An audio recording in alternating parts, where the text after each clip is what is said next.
Eastern, 12:30 Pacific time slot. But we all know that wherever you're watching right now from across the country, it's actually prime time. Colorado's Coach Prime has said, I ain't hard to find. Look no further. It's going to be a different feel, a different attitude, a different energy. We're going to outwork them. You got to work. We're going to work win. It's time. We're going to win right now, not later. That man next to you is a miracle. Every darn thing you got right now. That man next to you is a dog. Let's go hunt today. That man next to you is somebody that got to have it today. I got receipts. You believe in you. You believe in that. I believe. We ain't coming no more. We're here. All of America is here. For the last 3 weeks, we've been everywhere, for every moment, understandably obsessed with this unexpected cultural phenomenon. It's Coach Prime and the upstart Buffs. And now, we're here is right here in Oregon. It's time to answer Coach Prime's favorite question. Do you believe?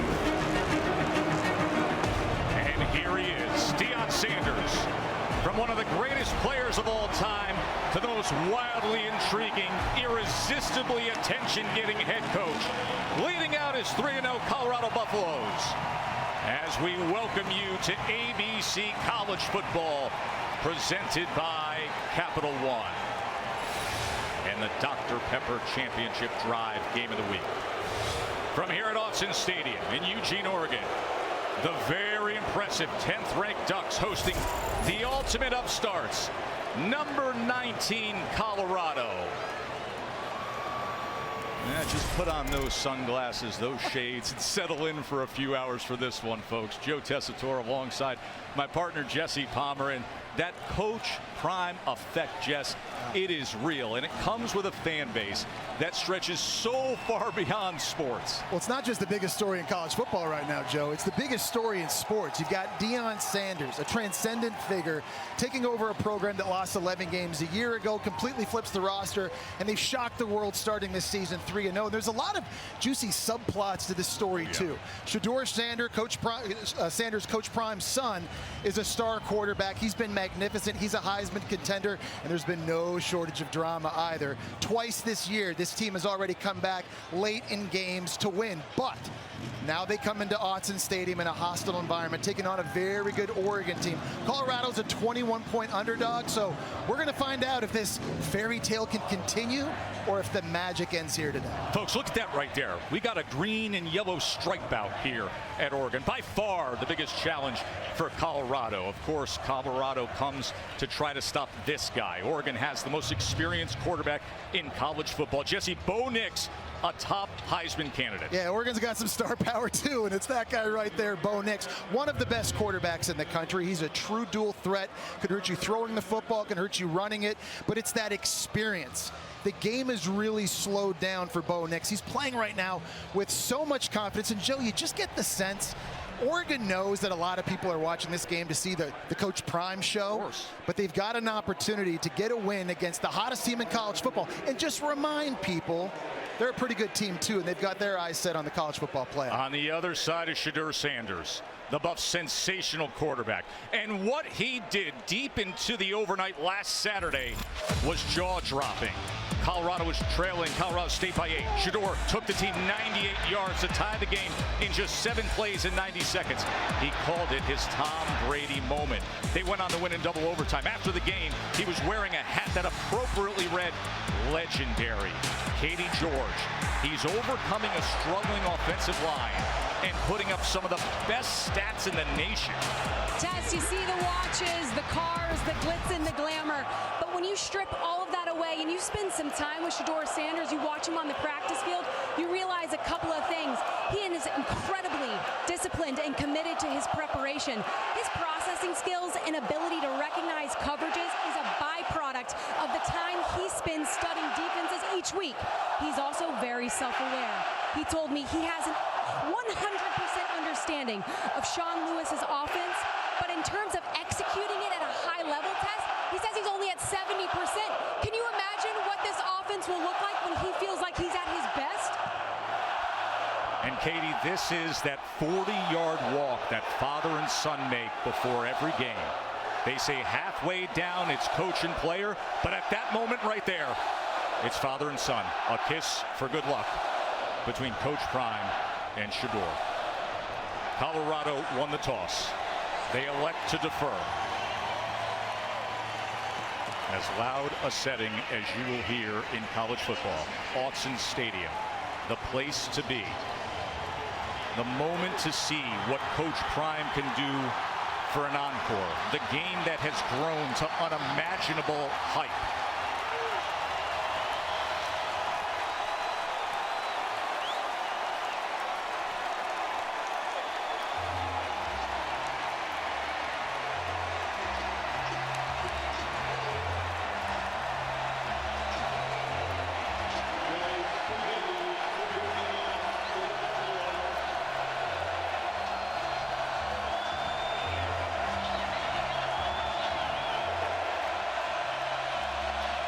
Jay Steely, Jay's son, will be kicking off for Colorado. Gary Bryant, a speedy receiver, back deep for the Ducks. And Bryant will get the opportunity to start this game, and he spins his way and somehow kept his balance as he gets out towards the 27-yard line. We mentioned the most experienced quarterback in college football is Bo Nix. He started 34 games at Auburn to begin his career. Then he transferred to Oregon. He set the school record for completion percentage a year ago, nearly 72%. And now everywhere you look, it's the strong Heisman promotional campaign. Bodacious, and that is prominent throughout the stands today.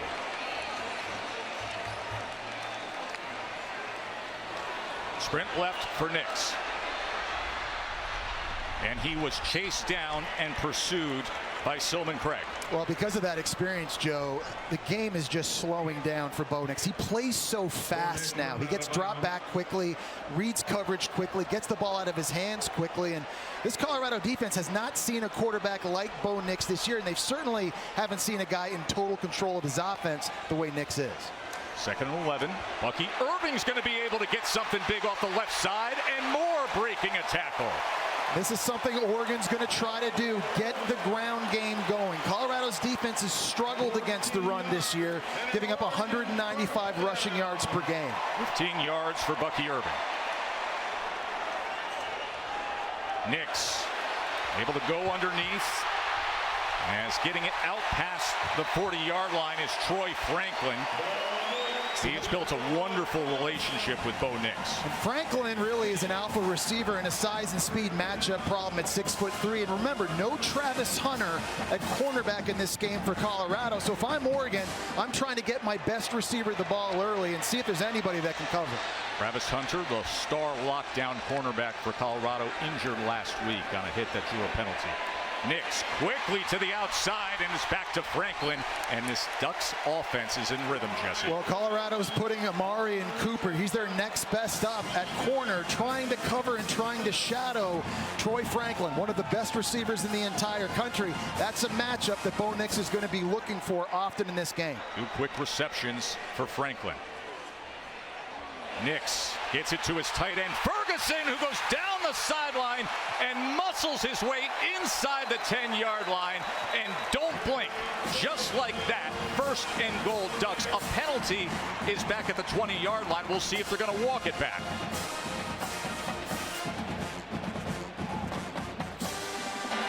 Holding.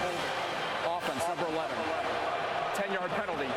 Still 1st down. So the holding call will bring it back for Dan Lanning's offense. Well, it's going to be Troy Franklin one-on-one out to the left side against Amari and Cooper. This is basically modern-day triple option offense. Zone read with an attachment, get it to the tight end. There's the block right there, just a little bit of a jersey pull right in front of the referee.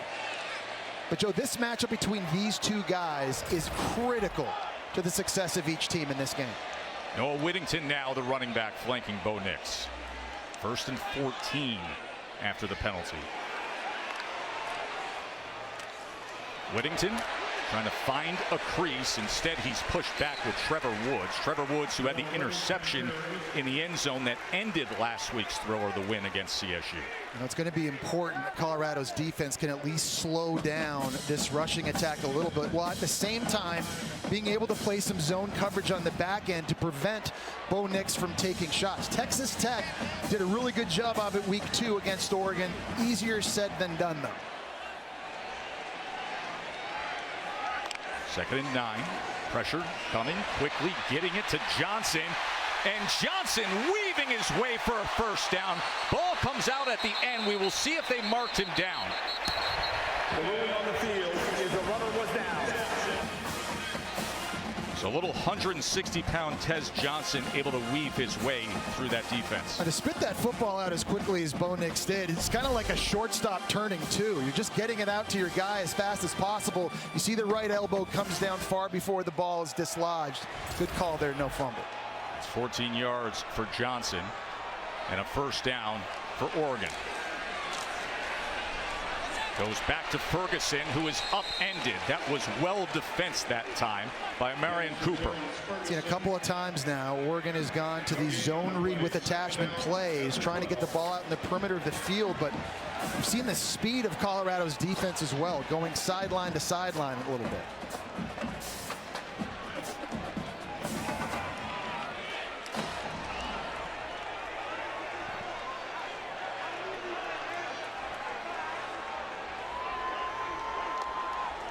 Second and 10.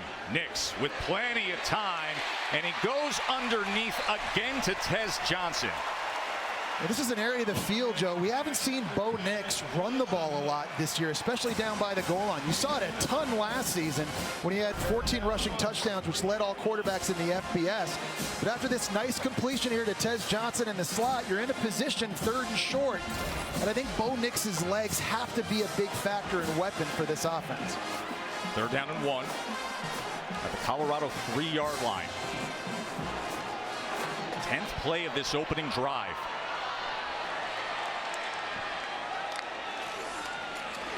Whittington into the end zone for a Ducks touchdown.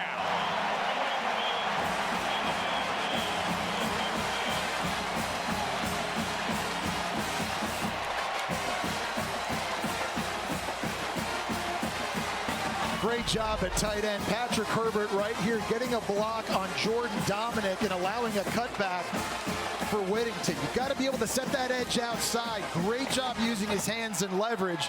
And that's a very impressive opening drive by the Ducks. A 10-play drive. Lewis caps it with the extra point. Bo Nix, a Heisman candidate. 6 for 6, 59 yards to open up the game. This Ducks offense, they can do this time and again against anybody. As his parents Krista and his father Patrick look on.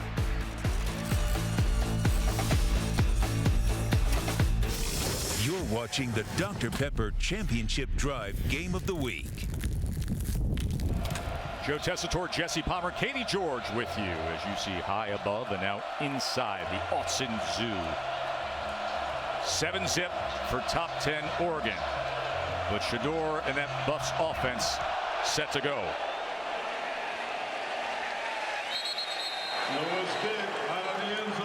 Tess, Jesse, Colorado's motivation this week isn't so much about Oregon as it is the doubters. Deion Sanders told me he cannot recall ever being a 21-point underdog in all his years as a player or as a coach until today. He actually loves the fact that the spread is 21, the same iconic number 21 he wore across his chest all those years, Tess. Yeah, Katie, I love the fact that he doesn't underplay the circumstances here either. He tells his players, look, you want to play in front of 10+ million people? You want the spotlight? Let's see what you do with it. Here's a guy who loves the spotlight. His quarterback, his son, Shador. And he's going to complete his first pass of the game as he's able to get it to Xavier Weaver, his favorite target. And he's the real deal. He's completing 79% of his throws. His accuracy is uncanny. He does such a good job getting himself in good position to throw every ball. 2nd and 7. Pick up the pressure, going to take a shot downfield, and that's beyond Weaver to the outside. And it's amazing that Shedeur Sanders has been putting up Heisman Trophy numbers behind an offensive line that has been very average. Shedeur Sanders has already been sacked 15 times this year. They've got to do a better job protecting him in this one. He leads the nation in third downs, but this 3rd and 7 is going to be well short as he was looking for Jimmy Horn there. Of course, Horn had the amazing 45-yard touchdown catch a week ago on the 98-yard drive. So a 3 and out for the Buffs.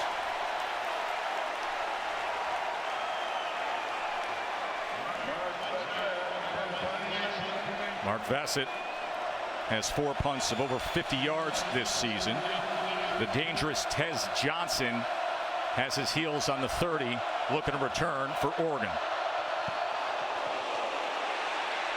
And he came after it. It was an awkward knuckler that just settles in past midfield. So the Ducks will have good field position to start their 2nd drive of the afternoon, already up 7-0.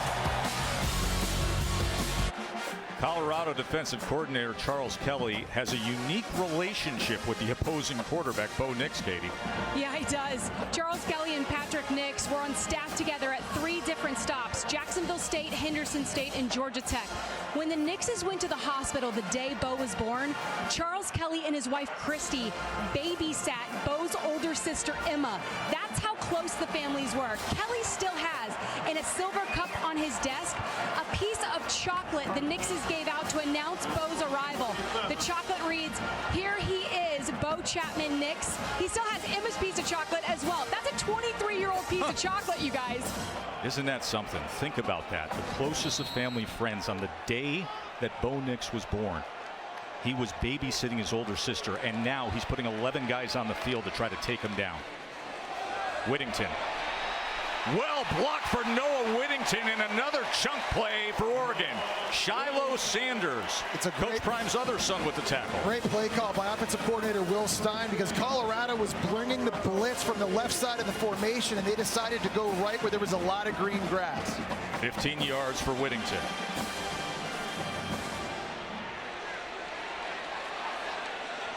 Empty look for Bo Nix as they go trips to the near side with Bucky Irving, who they set up the screen for, and Irving was met that time by Trevor Woods. Yeah, and one thing that Will Stein likes to do too is leave running backs on the field but go into empty sets. He's got running backs like Bucky Irving that can run routes, and they'll let them line up, spit them the football, and let them go be athletes in space.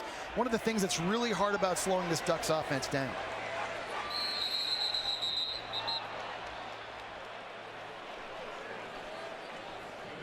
On the field. False start. Offense number 58. 5-yard penalty. 2nd down. Matthew Richards heads up this crew. This is an Oregon offense that's averaging 58 points a game. They haven't played the 85 Bears yet this year, but they do have a lot of explosive playmakers on the field, whether it's Bucky Irving, Noah Whittington, Troy Franklin, Tez Johnson. Lots of guys in space. If you don't make tackles, they can take it the distance. 2nd and 8 after the penalty. Will Stein, fine young offensive coordinator. Here's the swing pass to Bryant, and Bryant tackled in space that time by Cooper. Great job in the open field making a tackle. If he doesn't make that, then that's going to be a lot of extra yards, and who knows, maybe a touchdown for Oregon. Coach Prime's got to like that. We talked about Amari and Cooper having to step up into that alpha cornerback role that Travis Hunter normally occupies in games like this. It's not just covering guys downfield, Joe. It's also making tackles in the open field. And Amari and Cooper got an earful from Coach Prime when we were sitting there in practice on Thursday, and now he's responding. 3rd down and 10. Nix is going to keep it. And Nix trying to dive ahead, but he's going to be a couple yards short of that line to gain, taken down on the 30. So that offense may stay on the field here on 4th and about 2. They got a big size advantage up front with their offensive line, and they believe in their ability to get some push. Bringing on an extra tight end now, and Patrick Herbert. Just get the feeling, already down 7-0. This is a big moment for Colorado's defense. They need to find a way to get a stop. Somebody has to step up. 4th down and 2. Quick pass to the outside, and weaving ahead is Gary Bryant. Gary Bryant patiently waited for that block for just a moment. A transfer from USC, and he's able to move the chains. Well, that's a great effort by Bryant, because it looked like Cameron Silman-Craig from Colorado was going to be able to make a stop there right at the line of scrimmage. Just good hard running to move the sticks. Nix is 8 for 8. Irving, as he goes ahead for 9 yards. Trevor Woods on the back end with a tackle. Well, Oregon's offensive line right now is doing a really nice job getting into the second level of Colorado's defense, getting hats on hats, and it's springing these Oregon running backs. Nix, quick game again to Bryant, as Bryant will get another first down for Oregon. It's a lot of RPOs, right, from Bo Nix, and that's part of the experience, is knowing when to hand it off and when to spit it out wide, and doing it quickly. We talk about how he's just executing right now and getting through and processing plays so fast. This is a far cry from the guy we saw start his first game back at Auburn against the Oregon Ducks. That's totally right. different player. Orbit motion from Franklin. Irving stacked up, trying to break free, kept his balance somehow, and fights his way to the 5-yard line. It looked like Derek McClendon had him all wrapped up, and still a 5'10", 195-pound running back's able to break this tackle. Look at this.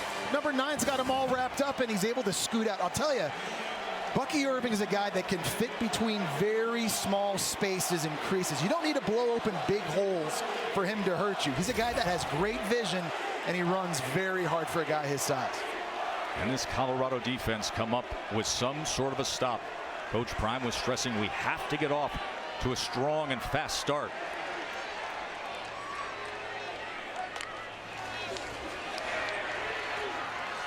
Irving stacked up that time and brought down. So we go back to it again, Joe. Big moment here.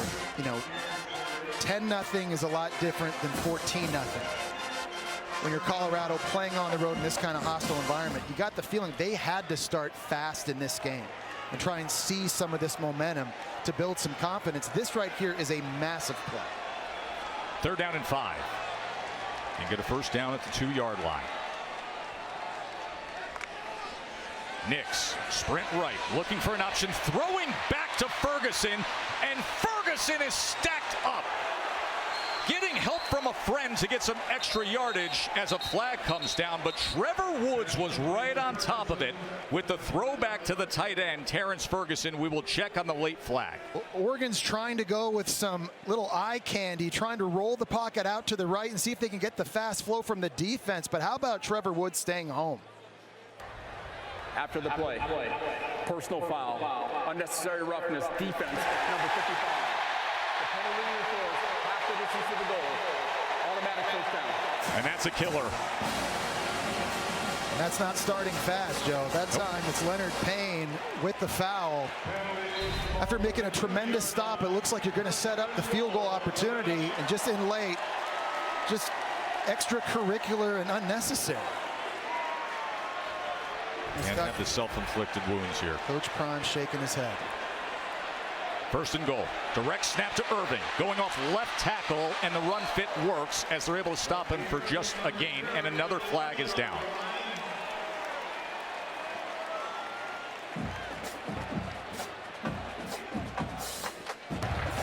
Offside. Defense, number 9. In the neutral zone at the snap. The penalties enforced, half the distance to the goal. Still first down. Joe, it's the penalties that happen pre-snap and post-snap that drive coaches crazy, because it has nothing to do with effort. It's all mental. That time, Derek McClendon lining up offside pre-snap.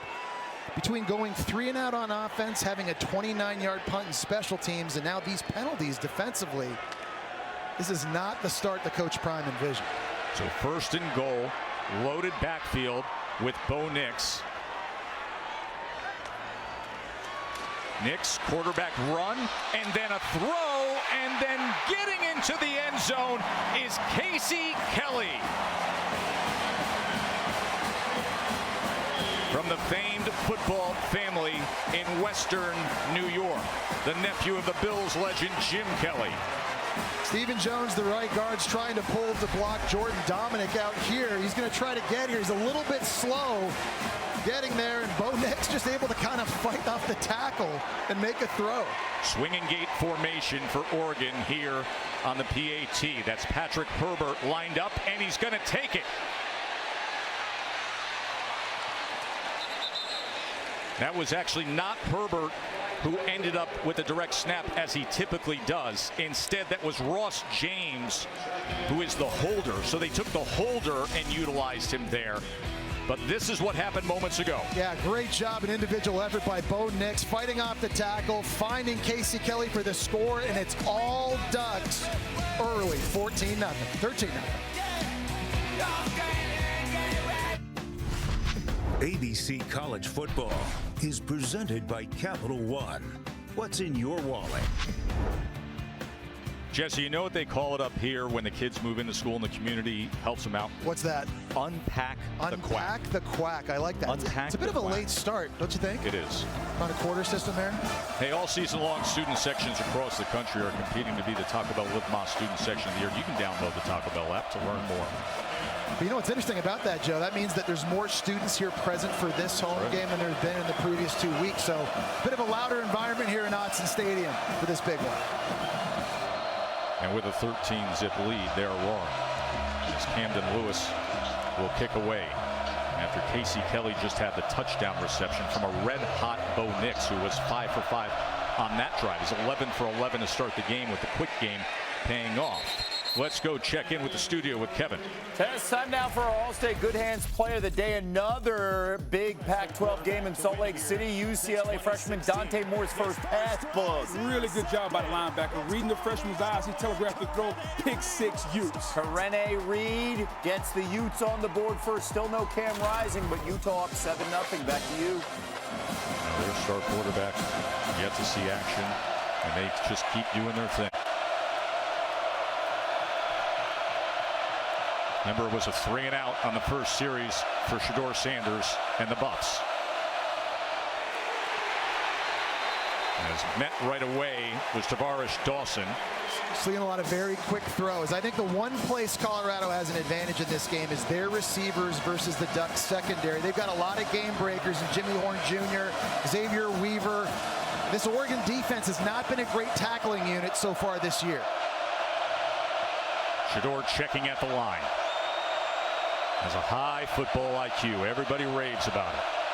2nd and 6. He checks to a run to Edwards. Edwards can't find much against the middle of that Oregon defense. Now it sets up 3rd down here, and one thing Oregon does extremely well is Dan Lenny mixes up his 3rd down packages. They have so much variety in looks they can give you here. We've already told you about the struggles that the offensive line of Colorado has had.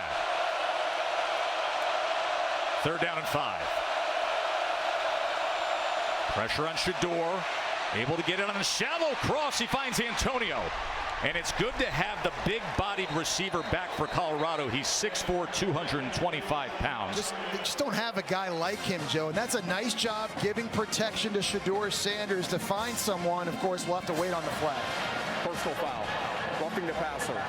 Defense number 44, high contact. 15-yard penalty. Automatic first down.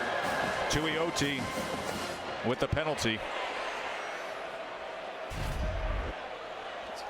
You see the protection up front doing a nice job, and it's Tuioti right here late getting that right hand in the face of Shedeur Sanders. So that's going to tack on some extra yardage after a huge completion on 3rd down. Their first time in Oregon territory today.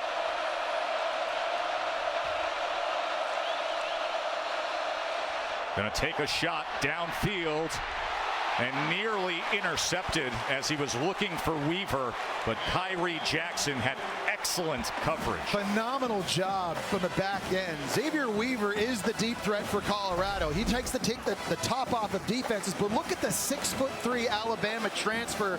Kyrie Jackson, turn around, locate the football. Shedeur Sanders lucky that one wasn't picked off.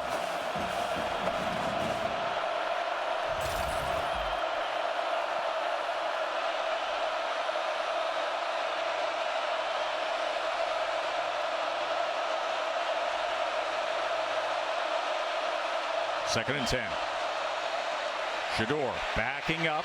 That was tipped at the line of scrimmage as that defensive line came inching towards Shador. It was Mateo Uyunglele, the true freshman, doing a nice job. Shador Sanders is a guy that is going to scramble to throw. He's always trying to buy himself time.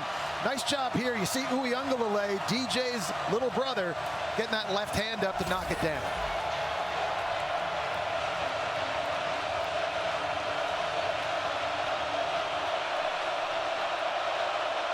Obvious passing situation. This is where the offensive line's been compromised, but they drop 8 against it, and staying in front of Weaver, they're able to secure him after just a gain of 3.5 yards. There's an example of what Oregon does on 3rd down. It looks like they've got 6 guys up on the line of scrimmage, and they're going to be blitzing everybody. At the very last second, they drop a guy out, and that's the guy who ends up making the tackle on the receiver tunnel screen.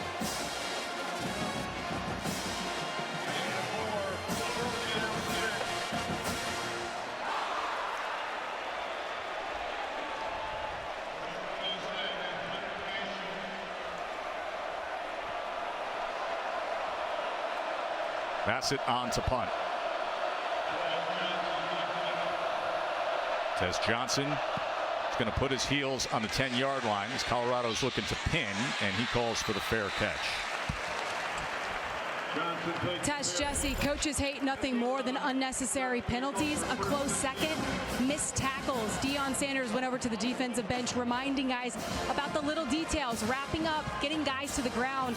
Not the defensive start he would have liked to see from his team so far. Especially these defensive backs. Can you imagine having Deion Sanders coaching you? Greatest of all time. I mean, greatest of all time as your coach. The standard that he sets here on this team is so high. For you, somewhat relatable because Steve Spurrier has been troubling quarterback, was your head coach. I would throw an incompletion, and Coach Spurrier would look at me and say, well, you can't complete that? And I'm like, you could complete that. You won the Heisman Trophy. You played in the NFL for 10-something years. Bo Nix from inside his own 5, and that is incomplete as he was looking for the 6'3" Trayshawn Holden, and that's the first incompletion of the afternoon for Bo Nix. He's been dialed in. We've seen a lot of short throws so far in this game. He continues to go after Amari and Cooper. You cannot overstate the impact of not having Travis Hunter on the field in the secondary for Colorado. Bo Nix trying to take advantage of these throws into the boundary against Cooper.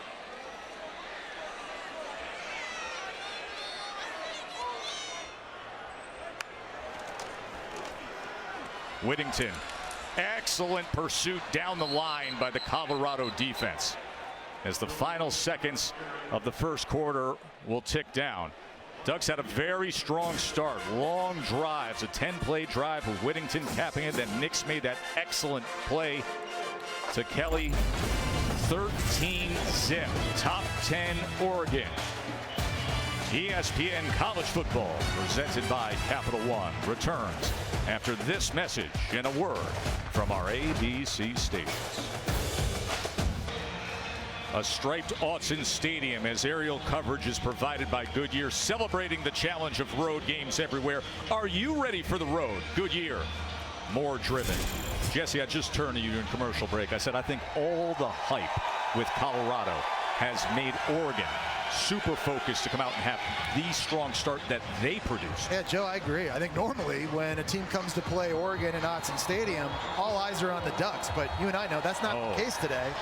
And I think the Ducks took that personal. Dan Lanning in his second year here, just 37 years old, of course, won the national titles as the DC at Georgia. Now, 3rd down and 12. Bo Nix, 11th, 12th passing to start the game as Whittington comes into the backfield. Chance for the Colorado defense. Nix with time. Underneath as he goes to Franklin. A flag is down as Franklin is going to be tackled 4 yards short of the line to gain as Cooper and Woods converge on the tackle. I think they're going to get a hold on an Oregon receiver. I think it was Trayshawn Holden out on the outside. Of course, Coach Prime says, hey, we're going to decline that. We want that ball. They only had 9 plays of offense at Colorado in that first quarter. Oregon had 136 total yards to Colorado's 19.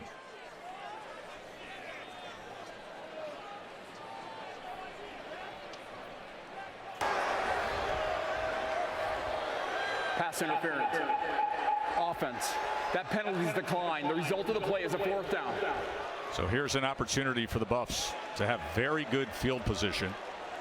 And that was big, Joe. Right before that snap in the break, Coach Prime was out on the field trying to motivate and hype his defense up to come up with a play. That is a huge stop right now, getting an opportunity to give the football back to Shedeur Sanders here somewhere around midfield to create some momentum.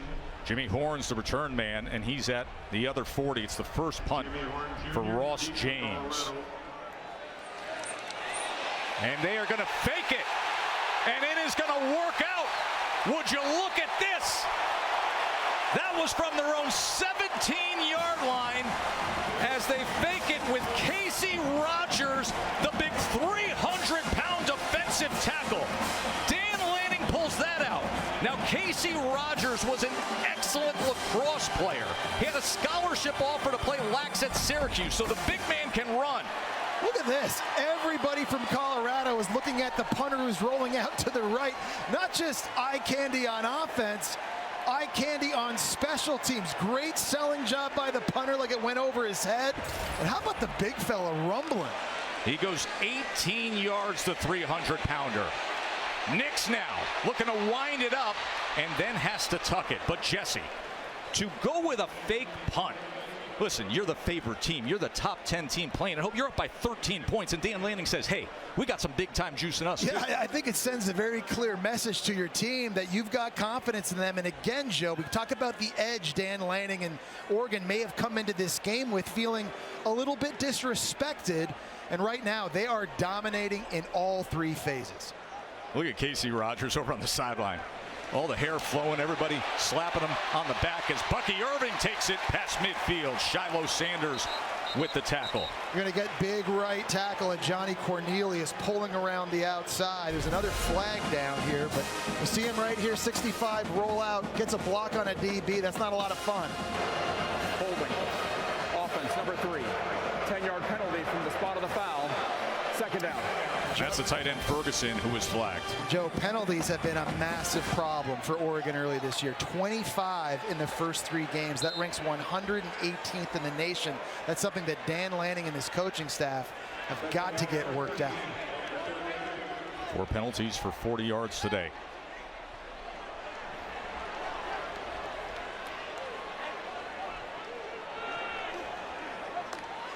Second and 13 after the penalty. Nix going to swing it to Irving. And Bucky is met and breaks the tackle. He went right through Travis Jay, the transfer from Florida State.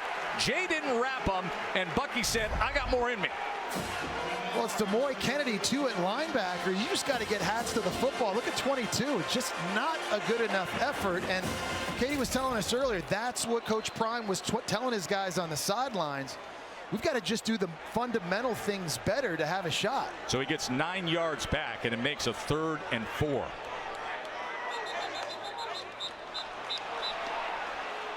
And our pre-snap penalty.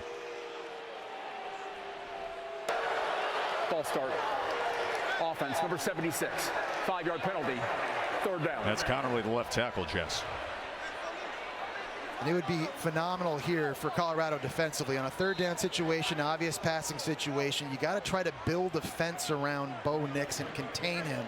You talk about him being one of the best dual threat quarterbacks in the country. You can't give him any lanes to run through or give him an opportunity to extend the play. Pass rush here is huge. 3rd down and 9.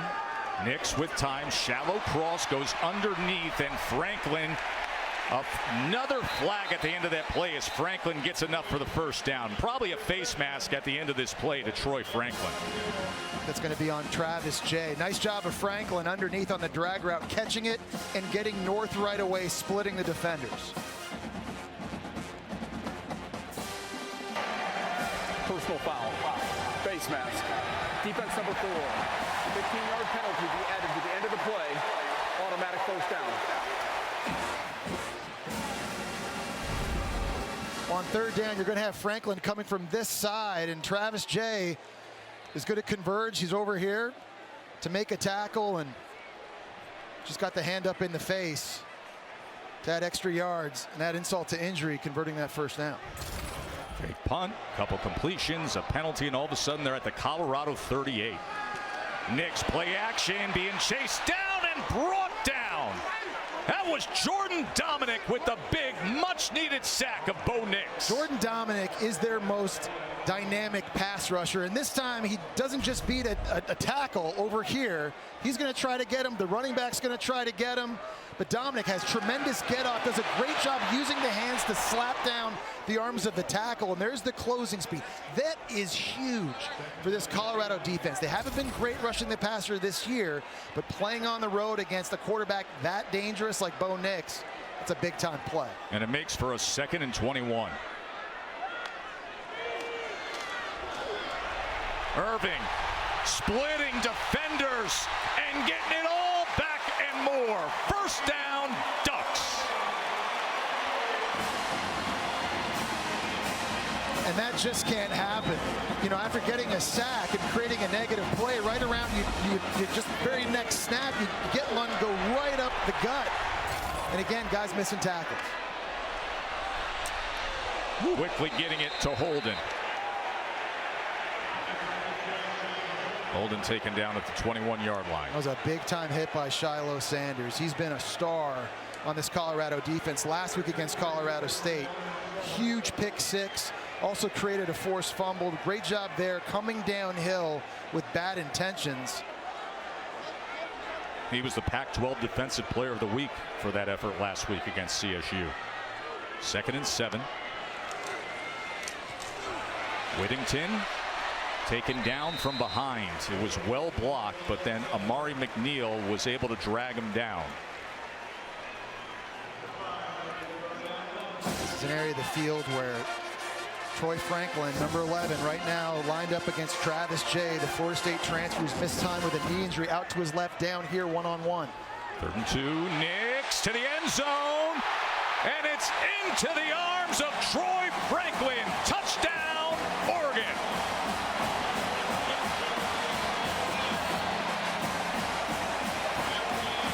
The big man started it all. Casey Rogers with the fake punt, and then Bo Nix, who has been red hot, caps that drive. He's a 6'3" receiver running a fade route. Look at the speed off of the ball. And Travis Jay's 6'2" himself. He has good size. He hasn't had a lot of reps early this year, and on an island one-on-one, he's no match for Franklin. That is one of the best receivers in the entire country, a guy that everybody's expecting to have a big season after leading the conference last year with 9 receiving touchdowns. You see that diamond formation here on the 2-point conversion. Nix goes to the other side and gets it to Franklin. This offense, when it's in rhythm with a Heisman contending quarterback in Bo Nix, is dangerous. It all started with the fake punt. Remember, it was 4th down on their own 17. That big guy who's been well traveled. Went to boarding school at Avon Old Farms in Connecticut. Went to Nebraska. Now he's at Oregon. And he set up this as Franklin hauls it in from Bo Nix. And it is all Ducks early on a day when the world came to see what Coach Prime had left in the tank with these Buffs.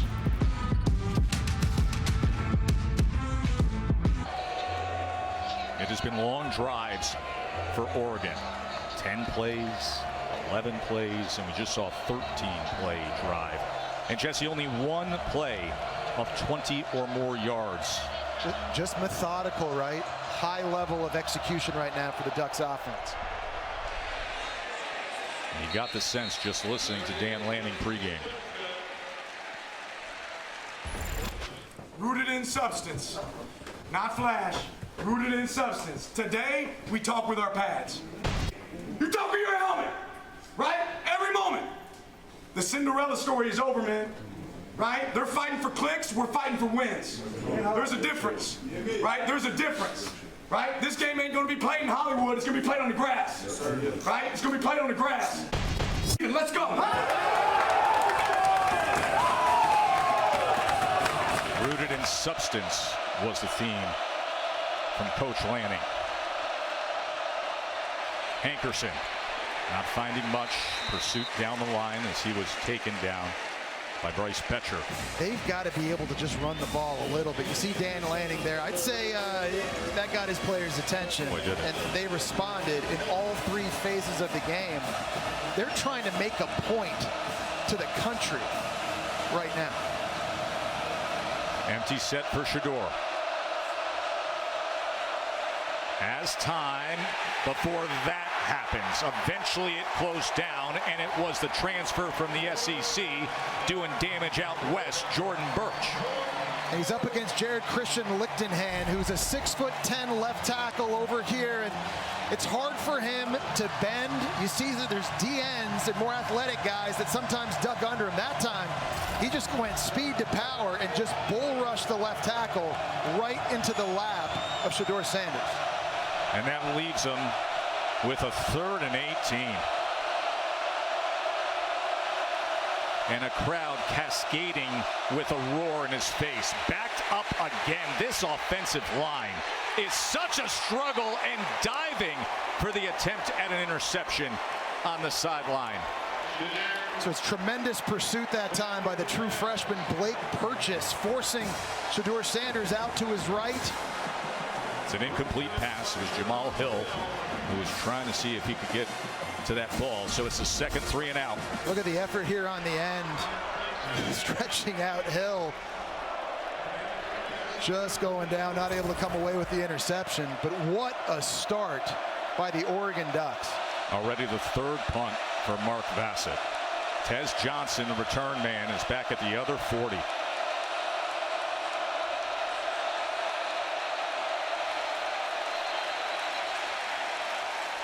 That play clock coming down. Offense. 5-yard penalty. 4th down. And again, the kind of penalties that'll drive a coaching staff crazy. You have to execute. And now you're asking a lot of your big punter to turn this ball, drive it downfield against the speedy Tez Johnson, who's just beyond midfield.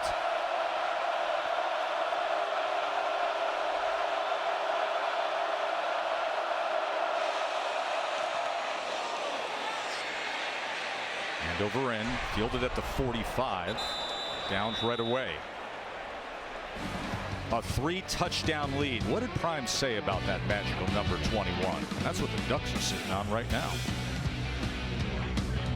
Glad you're with us watching the Pac-12 on ESPN. Jesse Bo Nix, the offensive coordinator, Will Stein, says, man, it's like having an assistant coach out there on the field for us. Yeah, Bo Nix looks like the guy that has started 51 career games. He's just making a lot of really good decisions in this one really quickly. You can hand it off, or you can pull it, spit it out in the flat to Franklin for a big gainer. Down in the red zone, we can go QB draw, or spit it out to my tight end, Casey Kelly, and then one-on-one, my best receiver in the red zone on 3rd down and giving him an opportunity.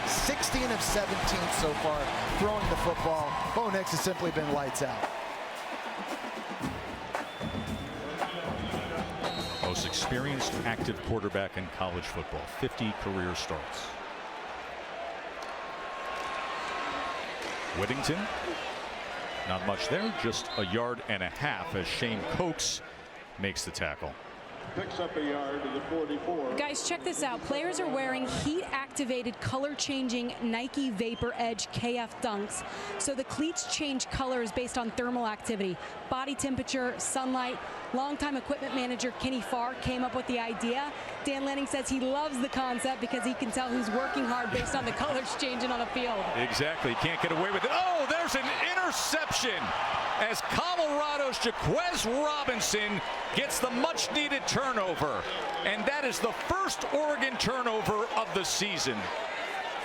We talked about Bo Nix making good decisions. I like the matchup he had outside one-on-one. He needed to put this way down the field and give his receiver to run under it. Instead, it's the Alabama transfer Robinson coming off of a hamstring injury, doing a great job locating the ball, and there is a massive takeaway. Something Colorado has been so good at all year, leading the nation with 10 coming into the season.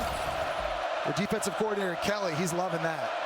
Of course, he was at Alabama as well. Robinson came over. Shador trying to quickly get it to the outside to Weaver, and he does successfully on first down. First interception thrown by Bo Nix this year. Yeah, that was a small window to throw that one into there for Shador Sanders. Doing a nice job, though, with the location of the throw, keeping it away from Nico Reed. 2nd and 4.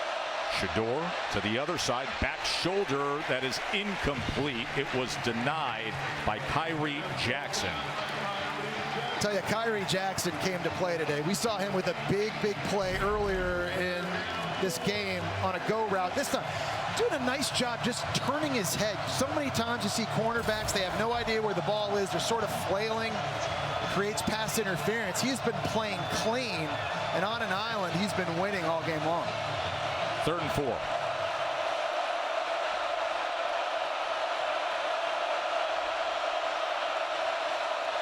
They're down and 4. Pick up the A-gap pressure.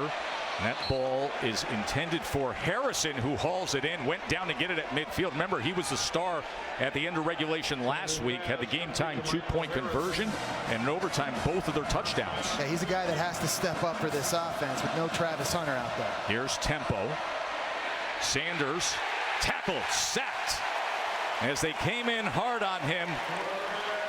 Well, that's a coverage sack on the back end. Nowhere for Sanders to go with the football. It's Brandon Dorless, big number 3, at 290 pounds. Man, he's athletic. He can play defensive end or play defensive tackle, and the coverage is what allowed Oregon to get home to Colorado's quarterback. He's the alpha defensive lineman. He's their guy up front. He's come up with huge plays already this year, especially against Texas Tech in that thriller. 2nd and 17. Shador backing up again, taken down again, and this offensive line gives way. Well, it's going to be Evan Williams at safety coming in on a blitz, and running back Anthony Hankerson just can't handle him. It's a great dial-up by Tosh Lupoy, the defensive coordinator, coming from the left side. That's not an easy block when a safety's got a 15-yard head start at you. And another sack for this Oregon defense. Evan Williams charging in. Running back couldn't pick him up. So it's the 3rd sack for Oregon, the 2nd of this drive alone. And on 3rd and 33, they'll just give it to Hankerson.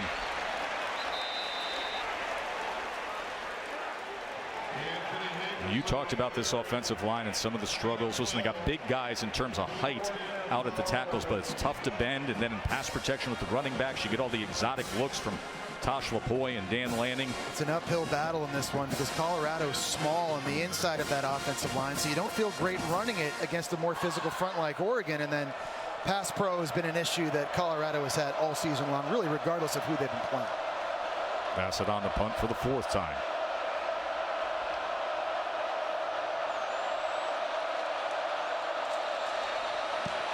Came after him, able to get it away. Johnson outside the numbers, runs it down. 5 minutes to halftime. It has been all Oregon all day. Jesse and Katie, take it away. Thank you, Kevin. Look forward to hearing all the reaction of Florida State Clemson as well. Jordan James breaking tackles and going ahead for yet another first down for Oregon. He's their most physical runner, and I think you could easily argue that the running back group is the deepest position on Oregon's offense. Irving, Whittington, and James can all do a lot of the same things, and to have fresh legs wearing a defense down, especially one like Colorado that hasn't been great stopping the run, that's a tall ask to slow these guys down. Nix gets it to him now on the outside. Jordan James again, this time was dragged out of bounds by Trevor Woods. Of course, Oregon got the ball first in the game, so they're going to try and march the field here and try to tack on some more points before going into halftime. They've been hitting on all cylinders in this game. Offensively, a 10, 11, and 13 play touchdown drive. Colorado just hasn't had the answer until that interception on the last drive.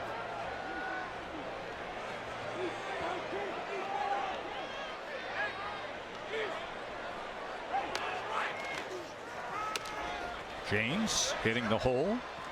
And then trying to lunge ahead for the sticks. He may be just about a football length short, as Juwan Mitchell, who's been well traveled, was able to make the tackle. Well, you see that tough running by James there. He's 205 pounds and a guy that can kind of break through arm tackles, push the pile, and always fall forward. James was a Georgia commit and then flipped when Dan Lanning came here to Oregon, and he's found a nice home for himself here. You know, he leads the conference in rushing touchdowns with 5 heading into this game. Yeah, he was the only Georgia commit who flipped when Lanning came over, and he's having success with the Ducks. Was a first down as James stays in as the back. And they will feed him, and here he goes. Jordan James able to cut and spin, and another chunk play in the run game for the Ducks as he makes it to the 36. Jackson Powers Johnson, the center, doing a nice job getting into the second level and getting a hat on a linebacker. A little misdirection, eye candy, but it doesn't matter. When you get your big 330-pound offensive lineman into the second level against smaller linebackers, you can't stop the run. It has been one-sided. 272 yards Oregon for 19 for Colorado. We'll take a quick break. Timeout, Bucks. Thank you, Kevin. Look forward to hearing what Kevin and Boog have to say at halftime on this big day of college football. Nix strong arms it, and with these, Troy Franklin into the end zone. A 36-yard touchdown strike. Bo Nix to Troy Franklin.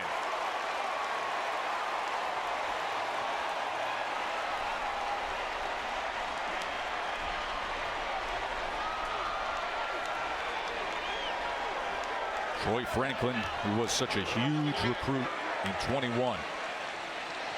Everybody thought he was going to be a breakout star as a freshman. And then the very last practice before the season opener, he was injured, took him a while to get going. Now you can't stop him. It was a coverage bust on the back end by Colorado. Oregon's going to run their slot receiver on a corner route here, and you're going to see one defender go with it. Trevor Woods is the safety, and there's no one in the middle of the field to cover Troy Franklin. It's a coverage bust on the back end at the safety position, and that is just way too easy. Pitch and catch for Bo Nix and his favorite target. You know, Jesse, Bo says that Franklin's just such an instinctual football player. Yeah, he's fast, explosive, he's got good hands. But Nick says it's Franklin's releases and his routes that are probably the best thing that he does. And then when you add that with his mind and his creativity, he's really unstoppable. And Bo says they have deep intellectual conversations about looks and what they want to do to carve up defenses. It's just such a really strong partnership, and it shows up every single Saturday. Yeah, it's a great point, Katie. You don't see a lot of really tall receivers as sudden as Troy Franklin is, and those releases you're talking about, that helps him create separation and using his top end speed. And you can tell Bo Nix and Troy Franklin have spent a lot of time in the off season and throughout the week in practice getting on the same page, because their chemistry right now looks unstoppable. Well, he's targeted him 7 times. Next closest guy is 3. And by the way, it's produced 101 yards and 2 touchdowns. Tonight at 7:30 right here on ABC. It is number 3 Texas taking on Baylor. Yes, number 3 is in the highest ranking for the Horns since 2009. Wow. Really? Yeah. They're rolling. Coach Sark, he's got it going. And Quinn Ewers, I'll tell you, when he's good, he is really good. There are a lot of people really high on them with Xavier Worthy and Sanders at tight end, all the weapons that Quinn Ewers can throw to. But if that guy brings his A game to the park week in, week out, to start calling plays, that is a tough offense to stop. There's Jordan Birch, and there's his target, Shedeur Sanders. Was only 7 of 12 for 37 yards, been sacked 3 times. Edwards out of the backfield. Edwards, the star freshman who was committed to Notre Dame and then flipped, said, I got to play for Coach Prime. Well, here's the problem if you're Colorado right now. You know you need to take shots downfield, but how are you going to get that protected? How are you going to give Shedeur Sanders time when the offensive line has been struggling as much as they've had? That is a big question for offensive coordinator Sean Lewis to try to figure out here, because that has to be the biggest adjustment they make in the second half. Empty look, quickly getting it to Weaver, who turns the corner, couldn't keep his balance as he was taken down that time by Dante Manning. But for a lot of this season, the offensive line has really been neutralizing some of the talent they have at wide receiver. Sean Lewis trying to find ways to get his best players, Weaver and Horn and Edwards, involved in the passing game, but it's hard when you can't block for your quarterback. Empty look. Shador, shallow cross. He goes back to Weaver. And Weaver is tracked down. I got to say, one thing I've been impressed with Oregon defensively, they are tackling the catch. These are dangerous dudes once they have the ball in their hands, but Oregon's defense on the back end has done a really good job of limiting the damage. 2nd and 6. Again, just going to the quick game. That is off the hands of Jimmy Horn. Now it sets up another big 3rd down. There's a big substitution for Oregon coming on the field. Pass rush specialist Blake Purchase, the true freshman, takes it. And here we go. Autzen Stadium, one of the loudest environments in college football.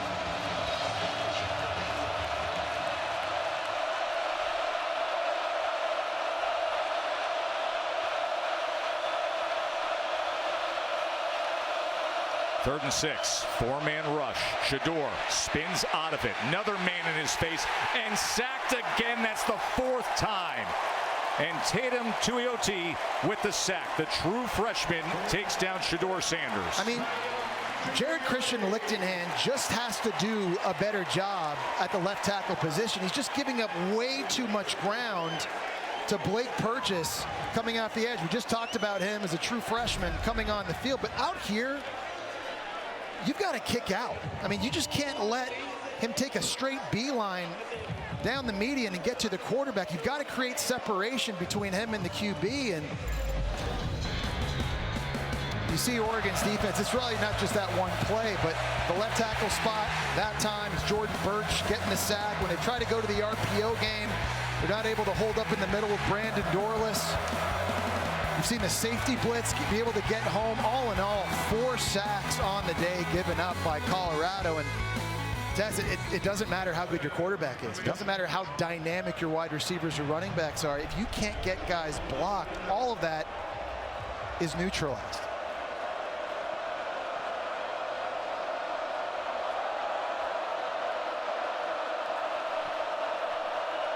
Bassett on for the 5th time to punt for the Buffs.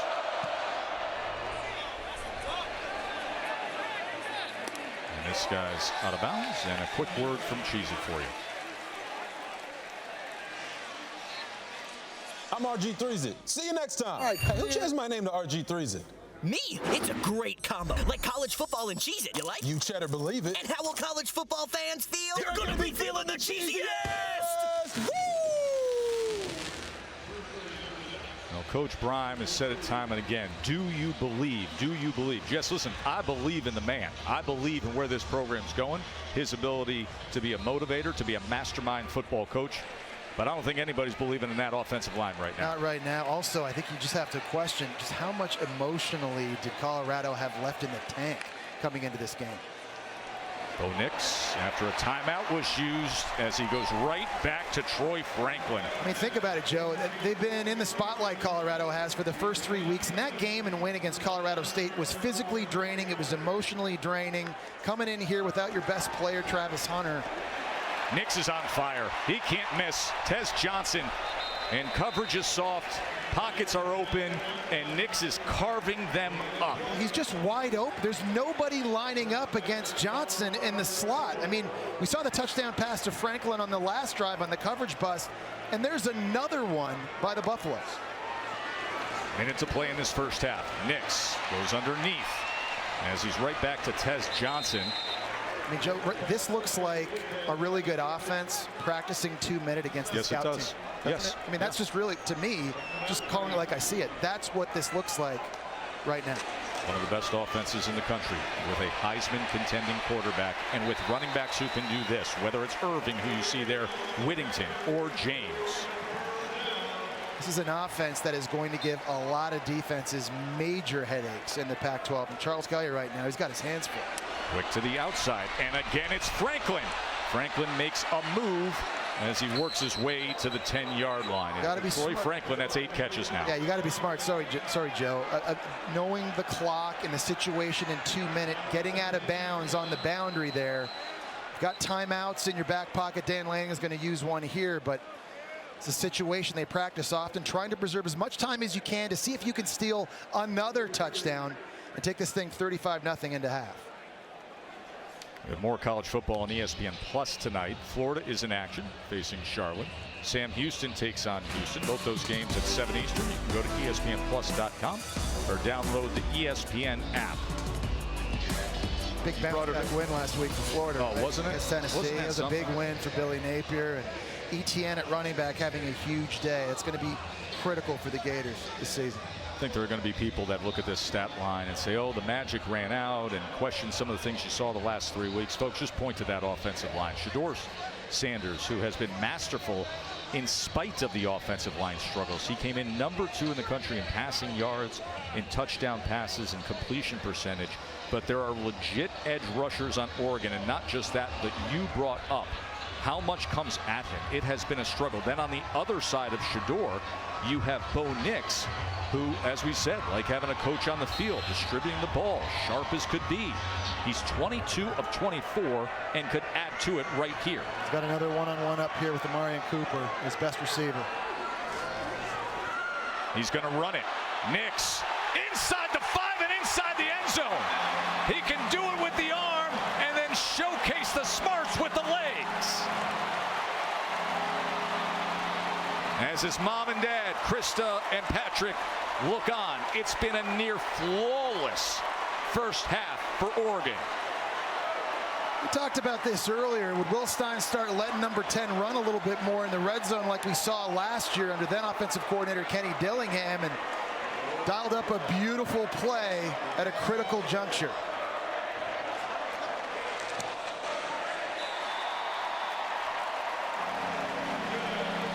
This offensive line's been impressive for Oregon, and they're doing a nice job getting into the second level. Dave Iuli, the left guard, is able to work his way up and get a hat on a linebacker, and that kind of created the crease right there for Bo Nix to use his speed.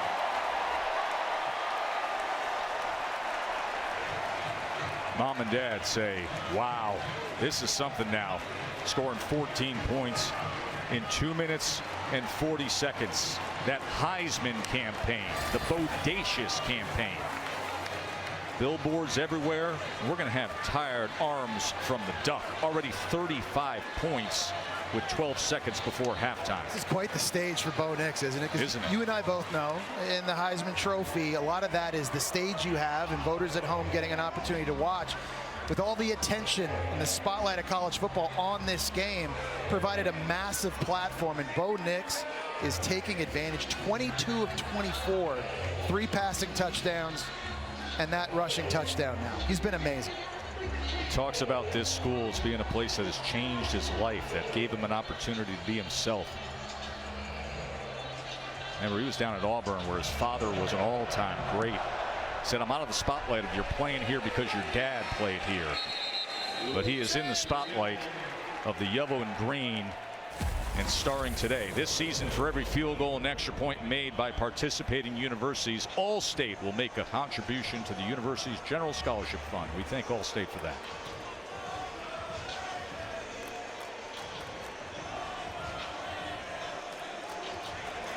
The bodacious campaign, billboards in New York, in Dallas, but yet he keeps it in perspective.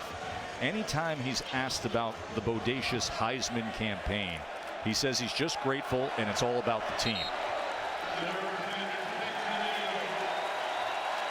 Dan Lanning gave us incredible access pregame, telling his team right before they came out, this is rooted in substance. They're fighting for clicks, we're fighting for wins. Katie. Thanks, Tess. Dan, that's about as dominant as it gets in all 3 phases. There's a lot to be impressed by. What impressed you most? Not done yet. We were composed. We executed at a really high level, but not done yet. We're not satisfied. I hope all those people that have been watching every week are watching this week. I think they are. What did you think of Bo's efficiency there in the first half? Bo's an elite quarterback. Hopefully the nation sees that today. Thanks for the time. Appreciate y'all. Not done yet. We're not satisfied. That's a scary thought. It's 35-0. Nix has 3 touchdown passes. Nix has a rushing touchdown. The State Farm halftime report is still to come after these messages and a word from our ABC stations. You're watching the Dr. Pepper Championship Drive Game of the Week.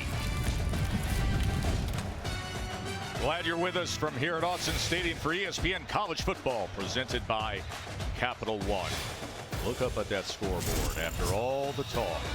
The showdown, the two undefeateds. It's 35-zip Oregon, 21-4, the distinct advantage in first downs. Total yards, 378-21, and quarterback Bo Nix, a big reason why. I think one of the things that kind of got lost in the prime effect intrigue building into this game was the fact that Oregon's got a really good quarterback. Right. His name's Bo Nix. He's the most experienced in the game right now. He made his 51st start here today, and he looks like it. He's making phenomenal decisions in this game. When to run it, when to throw it, in the red zone, on third down, critical down and distances, making very good decisions very, very quickly. He has been picking Colorado's defense apart. 22 of 24. When he's playing good, this offense is virtually impossible to stop, and as a result right now, tremendous balance offensively, 8 yards of play. And just look, Joe, what Bo Nix is doing versus what Colorado's entire offense has been able to do this entire first half. Yeah, has the one rushing touchdown included in the 4 total, 3 passing, 1 rushing. He's 22 of 24 passing. It's interesting to hear from head coach Dan Lanning just before half, saying we're not done, we're not satisfied. They felt like Colorado was getting all the shine.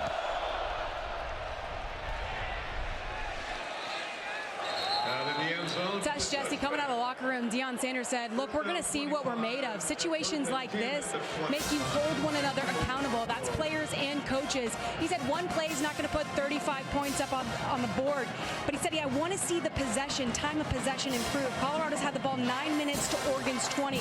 He also said Shedeur has to take what the defense gives him and be quicker with decisions. And I don't know what sense you guys got, but standing next to Dan Lanning going into half, this man has taken this personal. Absolutely, Katie. There's no doubt about it. He didn't offer it up during the week the way other head coaches opposite Coach Prime have. But just before kickoff, he definitely let his team know. Flag is down. False start. Offense number 87. 5-yard penalty. First down. I think if you're Coach Prime right now, you're just looking for positives to build off of offensively. At this point, you're right. What Katie just said, no touchdowns worth 35 points. You just got to get a completion. You just need to get a first down and start to work your way back in and try to build some momentum. Shedeur against a 4-man rush, and he does get it quickly out to Weaver, who cuts back against the grain and does a nice job of making the most of that. And I think that's what they're going to have to do. I don't think Shedeur Sanders can hold the football. I don't think this offensive line can protect for him. So it's going to come down to guys like Weaver and Jimmy Horn Jr. to just make something happen after they have the ball and after the catch. Play action on 2nd and 4, and a man right in his face again. And that's Jamal Hill, and a flag comes in late as the linebacker Hill was tearing down Sanders.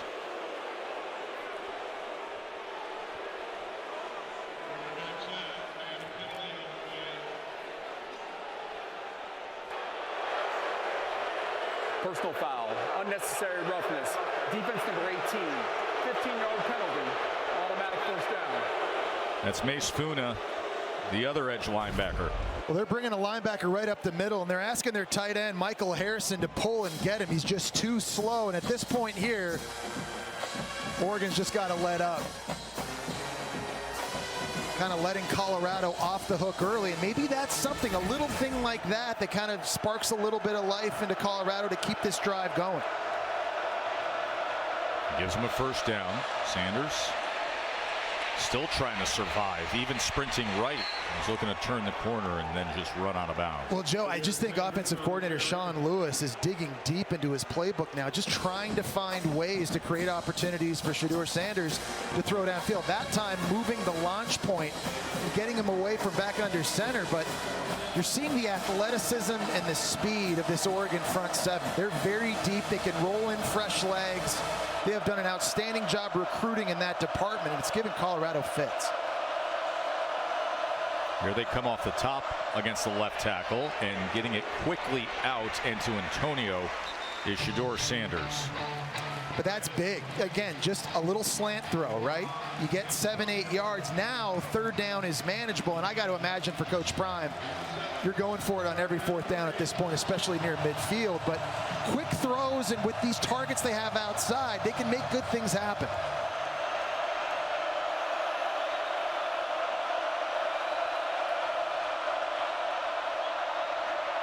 Third down and 3. Wilkerson out of the backfield. That'll give the Buffs a first down, depending on the flag that is all the way back at the 40-yard line.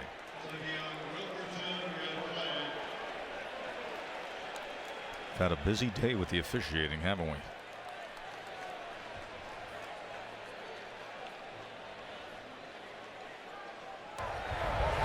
Personal foul. Hands in the face. Offense number 55. 15-yard penalty. Third down. Dan Wells is the center who was out injured last week. They had to play a true freshman at center last week. It was right in the middle of the field. They called it on Wells, the center, and there's going to be kind of a stunt coming from his left-hand side. You'll see him work the D tackle, then come back over. They called that on the center, Van Wells. I think they meant to call that on Jack Bailey, that's right, the left guard. Sean Lewis, play caller, has got to figure something out with this offensive line situation as Wilkerson takes it straight ahead on what was 3rd and 18. There's just not a lot of play calls for 3rd in California. That's what my old offensive coordinator Sean Payton used to call that. And they've been living dangerously through the first 3 games of the year. They've had a lot of 3rd and long situations, and somehow Shedeur Sanders has been able to pull the rabbit out of the hat more often than not. But in a game like this against this kind of talent, easily the best defense they've seen all year, playing on the road with the crowd noise, just not easy to do. You got to wonder, what is the answer? How do you deal with it as the season continues when you've got such a weakness with this offensive line? Johnson backed up inside the 10, and he chooses to return it and makes a good decision doing so out to the 23-yard line. Well, Dan Lanning said, we're not done yet. Let's see what this Oregon team still has. Up 35-0. He says we're not satisfied. The College Football Playoff semifinals and the College Football Playoff National Championship on ESPN. Speaking of that College Football Playoff National Championship, the trophy presented by Dr. Pepper is here at Autzen today. Boy, we almost had a threat to a national championship. We did have a threat. We almost had one take a big stumble today with that Florida State-Clemson game, one of the contenders, as Noah Whittington takes it ahead for the Ducks. Big hit by Juwan Mitchell, who's really had an impact on this Colorado defense. He missed their first game against TCU, and ever since he's been back in the lineup, they've had a more aggressive, more physical approach, harder to run up the middle up until today. But he's a guy, he's one of the few players on this defense, Joe, that look like they could play for Oregon's defense, honestly. 2nd and 7. Whittington, he catches the seam, and it'll be another first down for Oregon, eventually taken down by Trevor Woods. You've seen this over and over again. Oregon pulling offensive linemen. This time it's the right guard and the right tackle, and they just split Colorado right up the middle.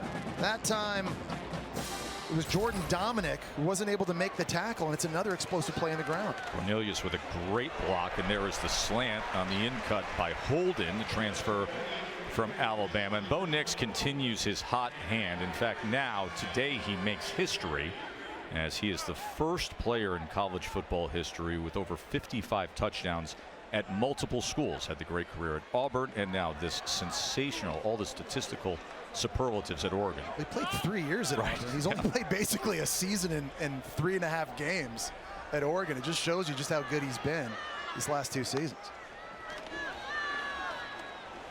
Nix, plenty of time to do that. Trayshawn Holden wide open. It's a nice design by Will Stein, the offensive coordinator. He's got his outside 2 receivers running clear out routes, and that allows the Alabama transfer Holden to work the boundary on the corner, and just another clean pocket, lots of time, and a too easy of a throw. Nix going to loft it downfield to the end zone near clearly a tremendous effort by Troy Franklin. He was matched up with Cooper.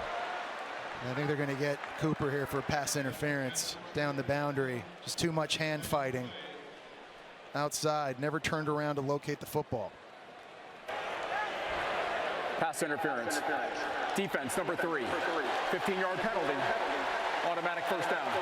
I can't tell you, Joe. You just wonder how much different this game would look if Travis Hunter were on the field for Colorado. Not saying they'd be winning at all, but Troy Franklin has been eating these Colorado corners alive on the outside. Right there, Amari and Cooper, just no shot against the 6'3" Franklin. Of course, Travis Hunter, who's the ultimate Ironman, the two-way superstar defensive back and wide receiver. He suffered an injury, took a brutal late hit last week against Colorado State. Whittington can't find much. Down the line was Juwan Mitchell, the linebacker with the tackle. He's had a roller coaster college football career as Mitchell. This is now his 4th stop. And you see limping off is Whittington.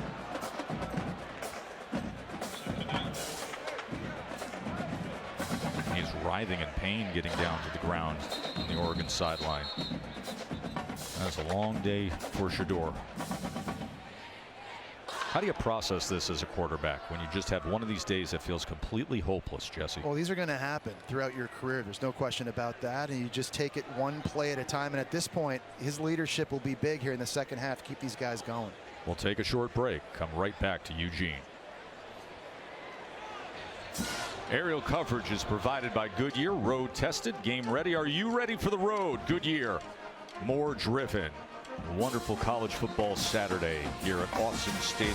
Those apple green jerseys in form for Oregon. Then tonight, it's all about the burnt orange. Number 3 Texas taking on Baylor. 7:30 Eastern on ABC.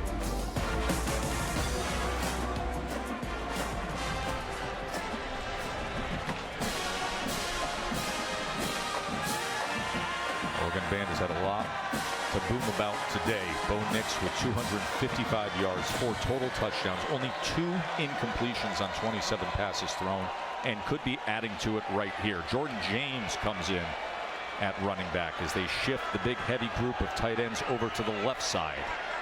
13 personnel in for the Ducks. 35 zip. James probing the middle and trying to take Juwan Mitchell with him, but coming up just short of that goal line. Man, that was a big-time collision right at the line of scrimmage. Juwan Mitchell, who we were talking about on the last drive, and that physicality that he brings to this defense, that was a big-time hit on Jordan James, easily the most physical runner for the Oregon Ducks. That's an example for your Coach Prime, seeing your guys compete too. That's down at a certain point. That is the scoreboard. I mean, the fact that Juwan Mitchell is playing that hard at this point with his back against the wall, something Coach Prime's going to take account of. Nix, quick strike, almost had it to Franklin again, but it goes incomplete. But to your point, forget the scoreboard. Competition, effort, and staying focused is what the score becomes for Colorado. Dan Lanning told Katie heading into halftime, we're not done yet, and up 35-0, 4th and goal. Wow. I don't see the kicker coming on the field. That was only the 3rd incompletion for Bo Nix today. Jordan James is in there, that big heavy group of tight ends in there. It is 4th and goal, and Dan Lanning is saying, no, we want more. James, and they get more. Remember what he said to Katie George. We are not satisfied. We are not done. Katie turned to us. She said, is he taking this personal? All the hype around Colorado? All the spotlight on Colorado? When Oregon is the team with that 10 next to their name and with college football playoff hopes, they're 3 for 3 on 4th down today. Jordan James with the 1-yard touchdown run.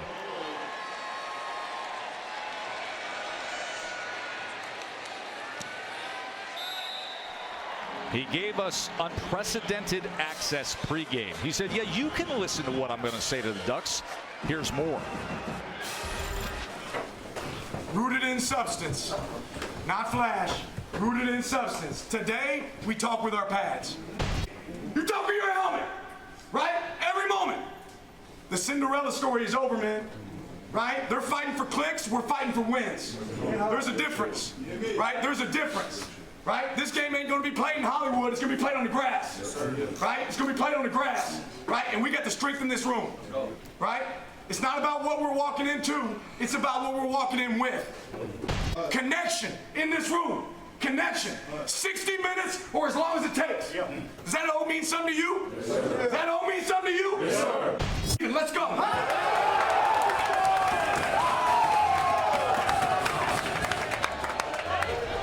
And Joe, I think the best thing Dan Lanning did all week was he never said that in front of a microphone.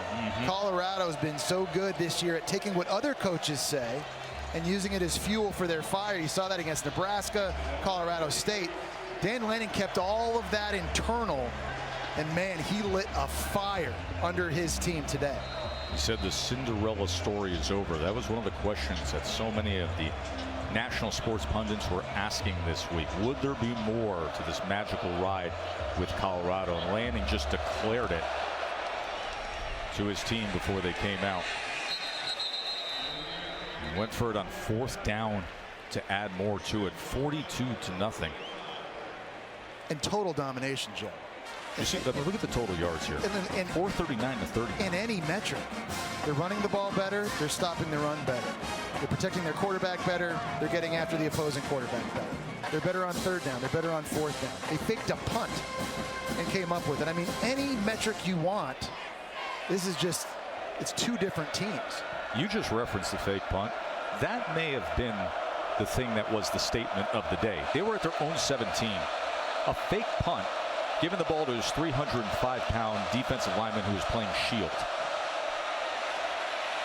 Shador able to get it to Edwards, and Edwards is wrapped up again and taken out of bounds. Another example of Oregon tackling the catch. And Dylan Edwards is hard to tackle in a phone booth. Yes. I mean, he's 5'9", 170. Ask TCU about him. Ask Colorado State about him. Not easy, but this Oregon secondary, Kyrie Jackson, all these guys out in space in the open grass, they have been phenomenal in coverage, but even better tackling. Edwards gets the call here, makes it out to the 30-yard line. But to your point, this guy's a game breaker. Dylan Edwards, a true freshman, had the 75-yard screen pass touchdown against TCU, had a 46-yard touchdown catch and sideline run with just about 4 minutes to play. He's a dynamic player, and he's been bottled up today. Yeah, he's not great in pass protection. And here he is on 3rd down. They don't release him on a route. Shador doesn't get him to him quickly. Watch out. 3rd and 6. He got run over. From the outside, from the inside, Evan Williams again. Little Dylan Edwards couldn't hold up. It didn't matter. It was coming for Shador Sanders. You've got a 170-pound running back taking on a 290-pound defensive end. It's just not good game planning on that 3rd down. You've got to have another running back that can give you a shot. Dylan Edwards is great with the football in his hand, but he doesn't have a chance against the guy that was just playing at South Carolina in the SEC, a D-line. How is this going to change, Jesse? I mean, that's the question I have. You got to go max protect constantly now? I mean, this is a substantial weakness on this roster, this offensive line. And now you're in the midst of Pac-12 play? There's a muff as Johnson then picks it up and is taken down. We will see if Dan Lanning keeps his word that they want more. It's 42-0. Katie George, what can you tell us about Noah Whittington?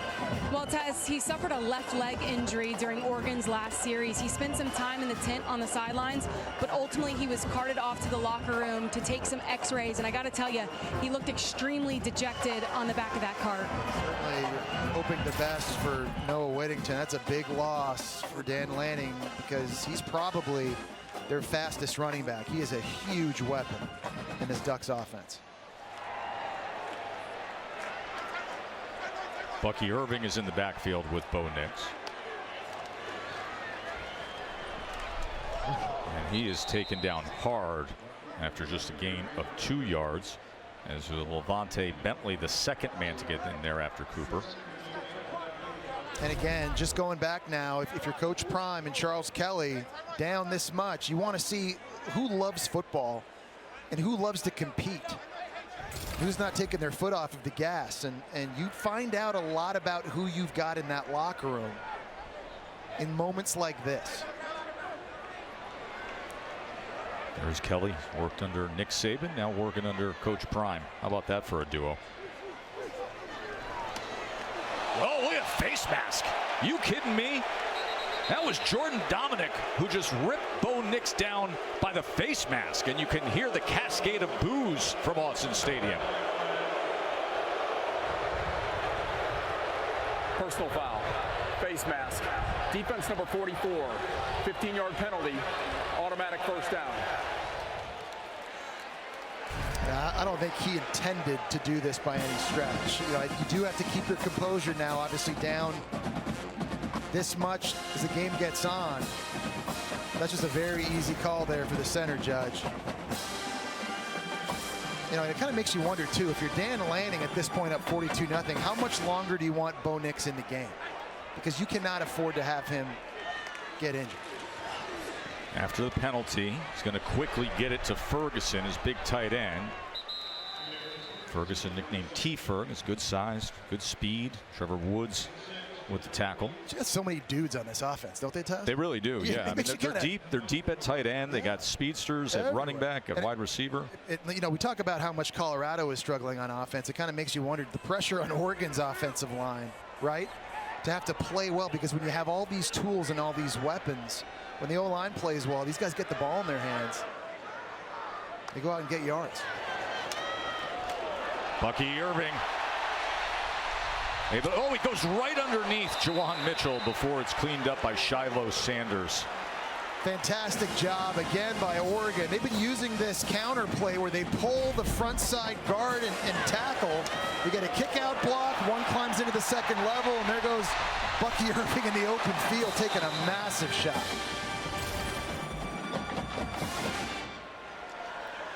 I guess Dan Lanning was serious when he said we're not satisfied, we want more. You know, as a defensive guy too, he wants that 0 to stay on the board. Nix, quick pass, gets it to Holden. Holden with a good block out in front and then puts a shoulder on Shiloh. And it's going to be 1st and goal, Ducks. Yeah, they've just been the more physical football team in this one, really in all facets on both sides of the ball. But Trayshawn Holden, that's a man. He's 6'3", 215 pounds. And we know that Shiloh Sanders is a guy that loves to come downhill with bad intentions. But, man, some big receivers lining up outside for the Ducks.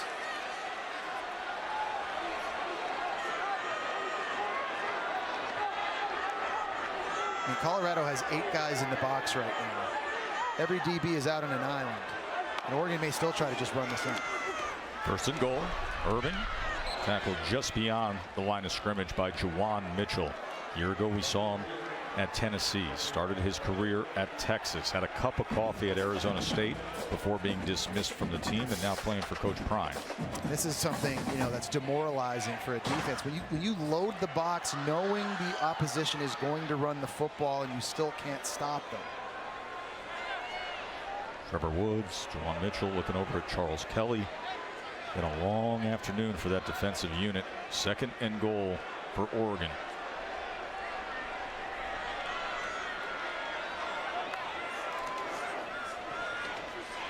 To the end zone, and could have been another one. He was looking for Kyle Casper. Kyler Casper's a redshirt freshman who's 6'6". Yeah, their first game of the year. They've thrown him a couple of fade routes down by the goal line to take advantage of that size. This is a little bit of a wrinkle now, running him on a slant, and ball just thrown behind a little bit.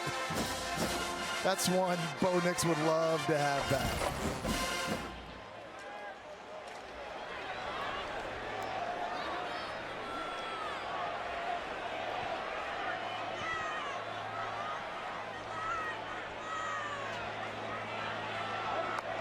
Here's your 3rd and goal. Goes underneath to Bucky. And Bucky's met at the 5-yard line. And then something extra at the end.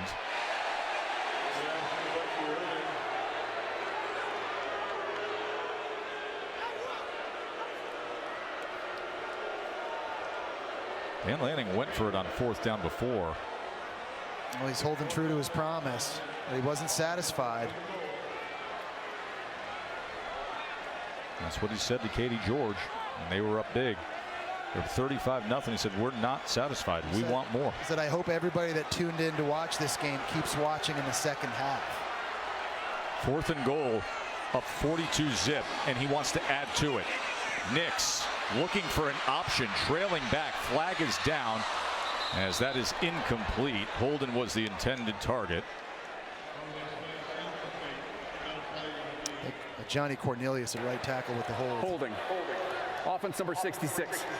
That penalty declined. The result of the play is our turnover on downs. It'll be Colorado's ball, 1st and 10.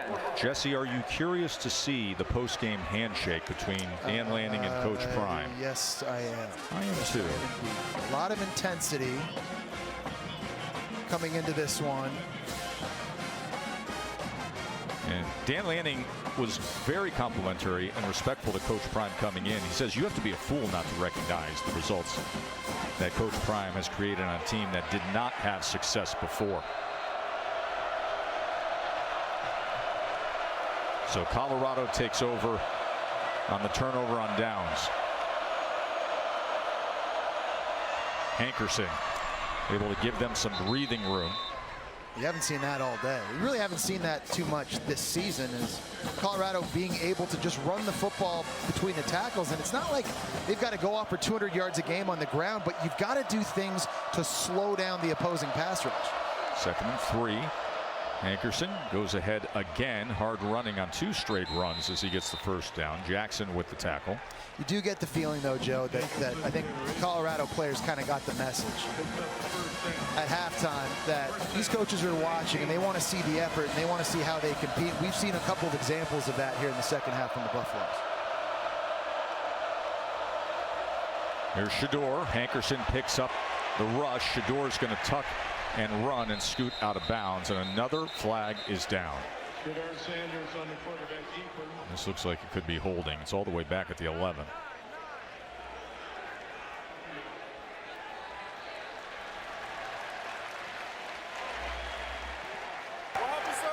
Yeah, it was Devin Jackson coming in on the blitz, and that time Anthony Hankerson having problems in pass protection. We just saw Dylan Edwards struggle the last time out, so they bring in their best pass pro guy, and number 9 Hankerson, and he couldn't do it clean, which caused the penalty.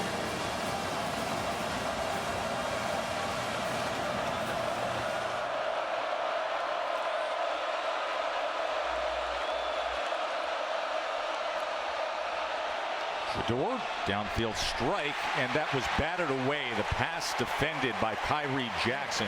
Javon Antonio was the 6'4" intended target. I think you could make an argument that Kyrie Jackson's been the MVP of this game defensively for Oregon. He has been on an island one-on-one with a variety of receivers for Colorado, and he's been winning these one-on-one balls. Here he's going up against a 6'4" receiver, but again, you see he gets the head turned around and locates it.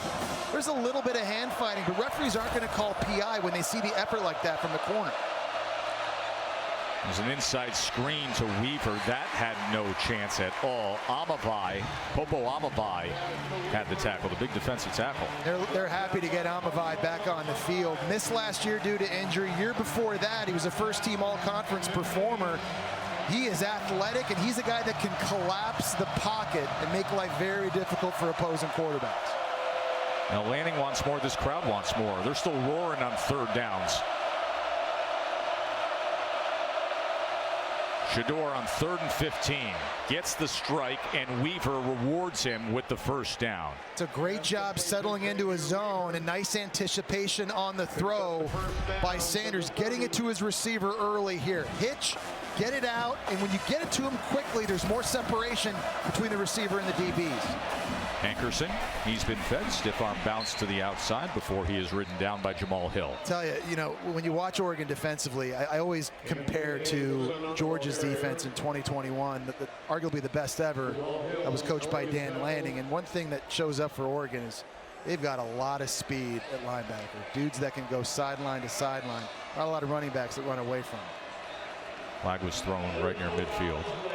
This is legally based on the substitution.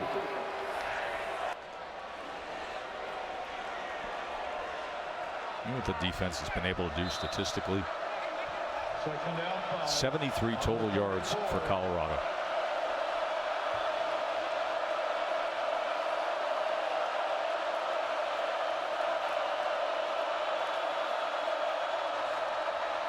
2nd and 5.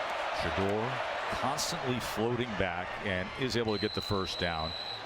And another flag as Antonio had the catch. We'll check on the flag. It's hard to play the position when you can't step into throws. That time is right guard Beebe in his lap. Right tackle Washington struggling. Pass interference. Offense number 84. 15-yard penalty. Repeat 2nd down. It's Cole Basha working over the middle of the field. He kind of ran a pick on Jamal Hill. And the referees called that as interference.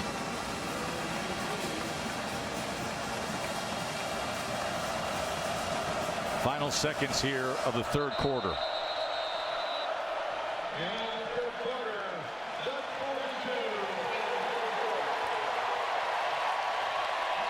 Bo Nix has led the way with 3 touchdown passes and a touchdown run. 42-0. Oregon spelling a shutout. ESPN College Football presented by Capital One returns after this message and a word from our ABC stations.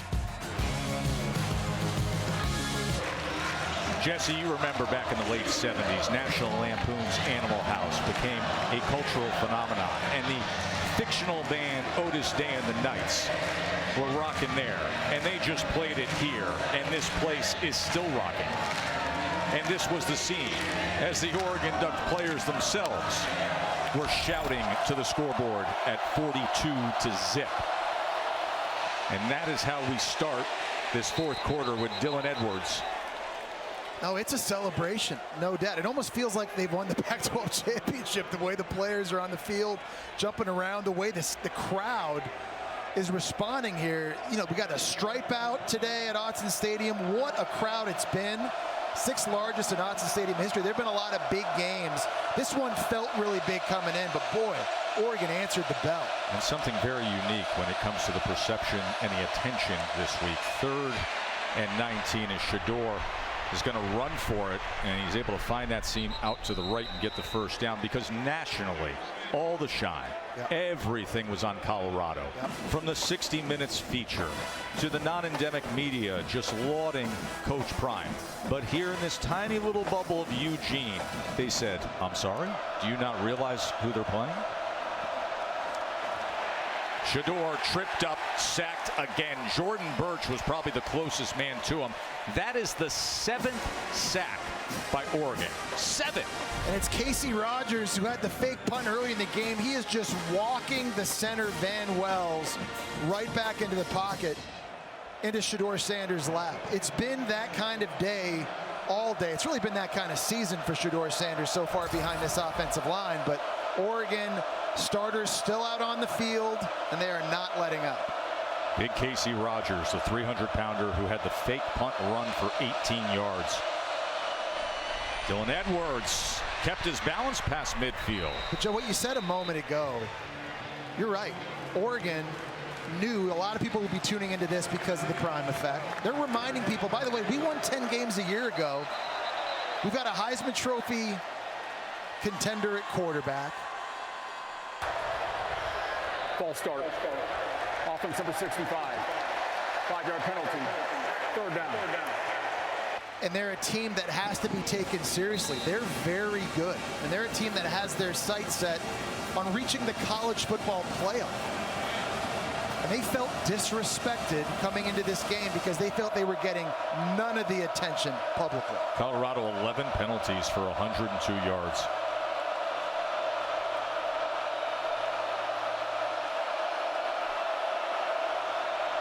They're up 42-0, and this crowd is roaring on 3rd down as if it's the first 3rd down of the game. And now, with Colorado having to use a timeout, they cheer that on. That tells you everything you need to know as to what's going down here at Autzen. Jesse, the college football rankings are brought to you by Prudential. Yeah, Florida State had a scare on the road at Clemson. Jordan Travis, their quarterback, a little banged up in that game, but found a way to get it done in the end. An amazing slate of games today. After the timeout, It's a 3rd down and 8 for Colorado. Oregon crowd is still roaring. They want that shutout. Defensive line was stemming there. See if the officials have something to say. Call consecutive timeouts. They called consecutive timeouts. It's a new rule. You can't do that this Can't do it. One of the 3 big rule changes coming into the 2023 season was you cannot call timeouts on consecutive plays.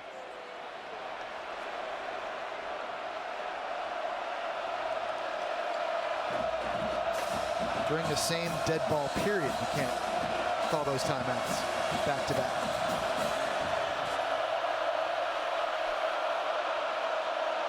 Third down and 8. Shedeur with a man in his face that was deflected at the line of scrimmage as Harrison still made a play on it, but it was incomplete. It's Brandon Dorless who just swam 2 Colorado offensive linemen on the same play. You can imagine that. Here's a guy that's 290 pounds that was so athletic. He can play outside, so swim the tackle, swim the center, swim the guard, get home. Brandon Dorless has a pass rush specialist he works with in Atlanta, and he has a private D-line coach he works with in LA. Wow. Which makes me laugh because you always hear about QB gurus. Yeah. Or, well, people now can go get pass rush specialists. And wherever the guy that Brandon Dorless is hiring, it's obviously working.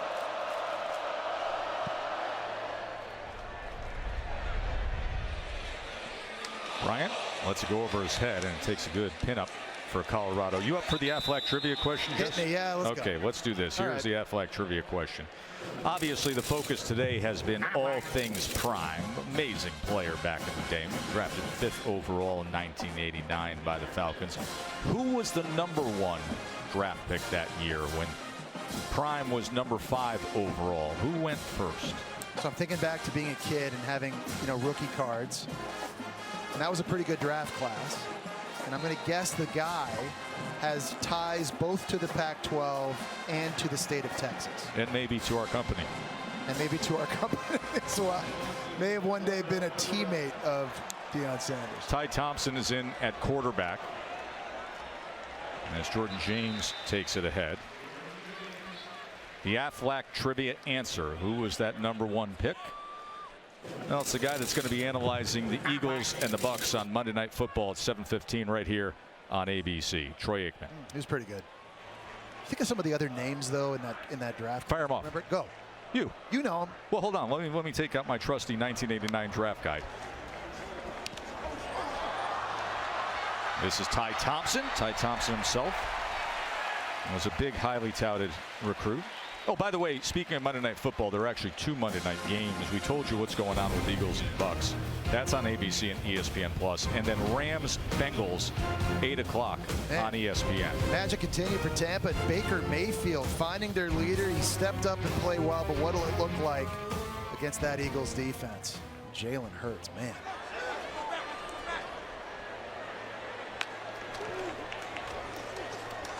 Jordan James takes it ahead.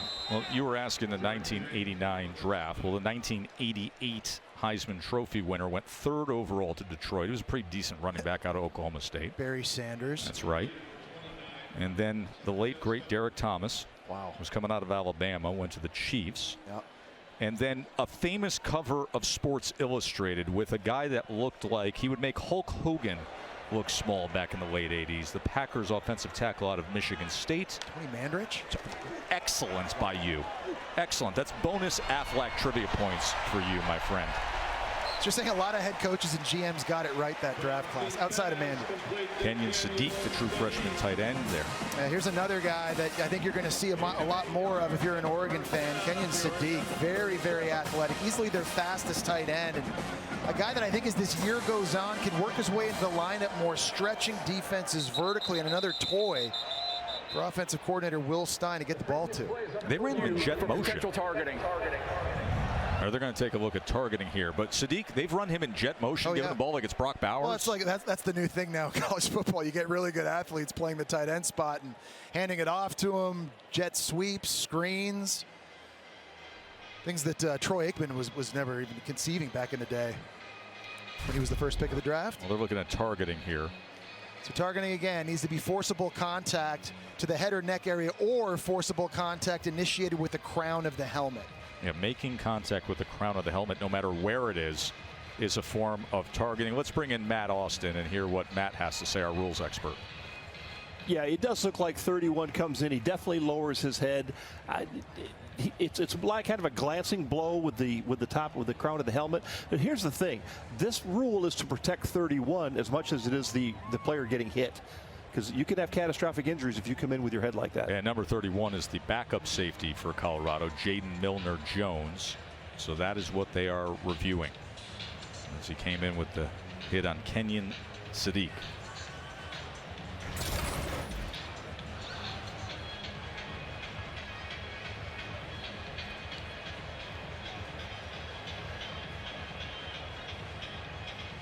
Sit back.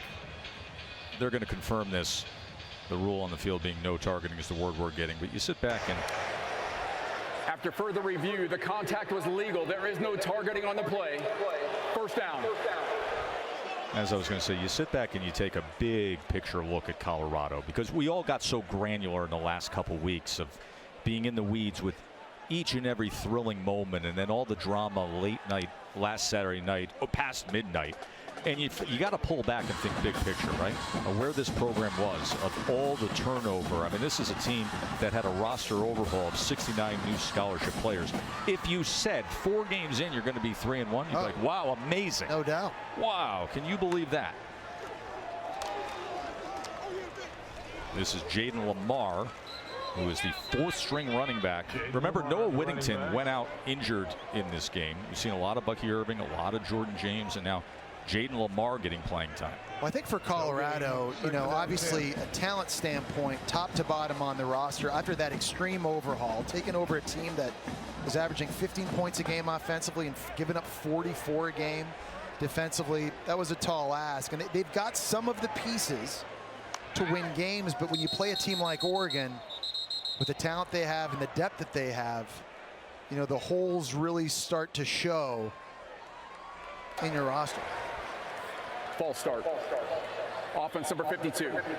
5-yard penalty. Second down. And Jesse, you talk about this offensive line of Colorado have been focused on, and Lincoln Riley and USC must be sitting back right now and saying, okay, we got it. Understand the assignment. Well, I mean, you start 3-0, but then 6 of your next 9 games are against ranked opponents, including today. And now you got to go back to back. And probably, the most important 2-game stretch of their season, and you don't have your most dynamic player, Travis Hunter, on the field this week. They're certainly hoping they can get him back sooner than later. This is Ty Thompson, the backup quarterback. Ty Thompson, by the way, I mentioned was a 5-star freshman. He was the backup to Anthony Brown back in 2021 when Brown was the starter. He probably assumed, understanding his physical gifts and his recruitment, that he would be the eventual starter, and then Bo Nix comes in. But I give Ty Thompson credit. In a day and age of nonstop transferring of quarterbacks looking for playing time, he stuck it out. He stuck it out. I think he realizes his best opportunity is here in Oregon, and I've been really impressed with him. He's had some struggles early in his career, but through the first couple of games this season looks very, very confident and is playing fast. 3rd and 8, Thompson scrambling, tucking, getting to the corner, and going out. It'll be 4th down. Thompson on the keeper.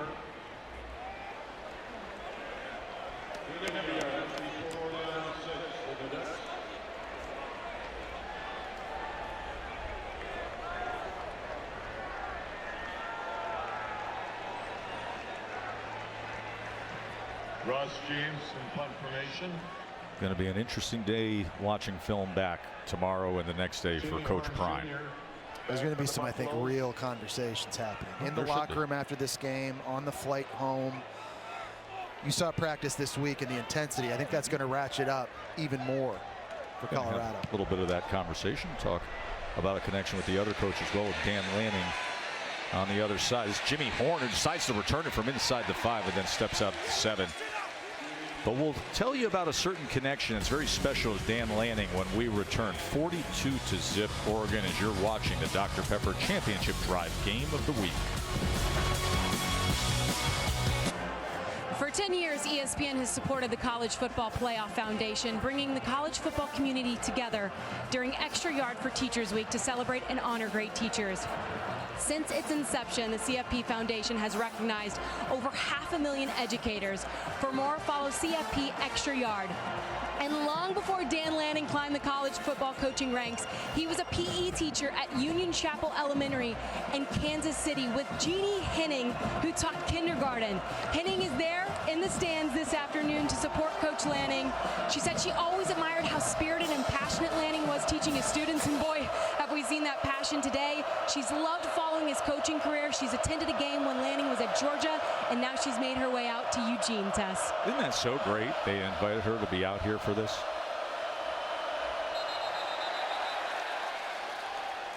We have had far too many penalty flags. False start. Offense number 78.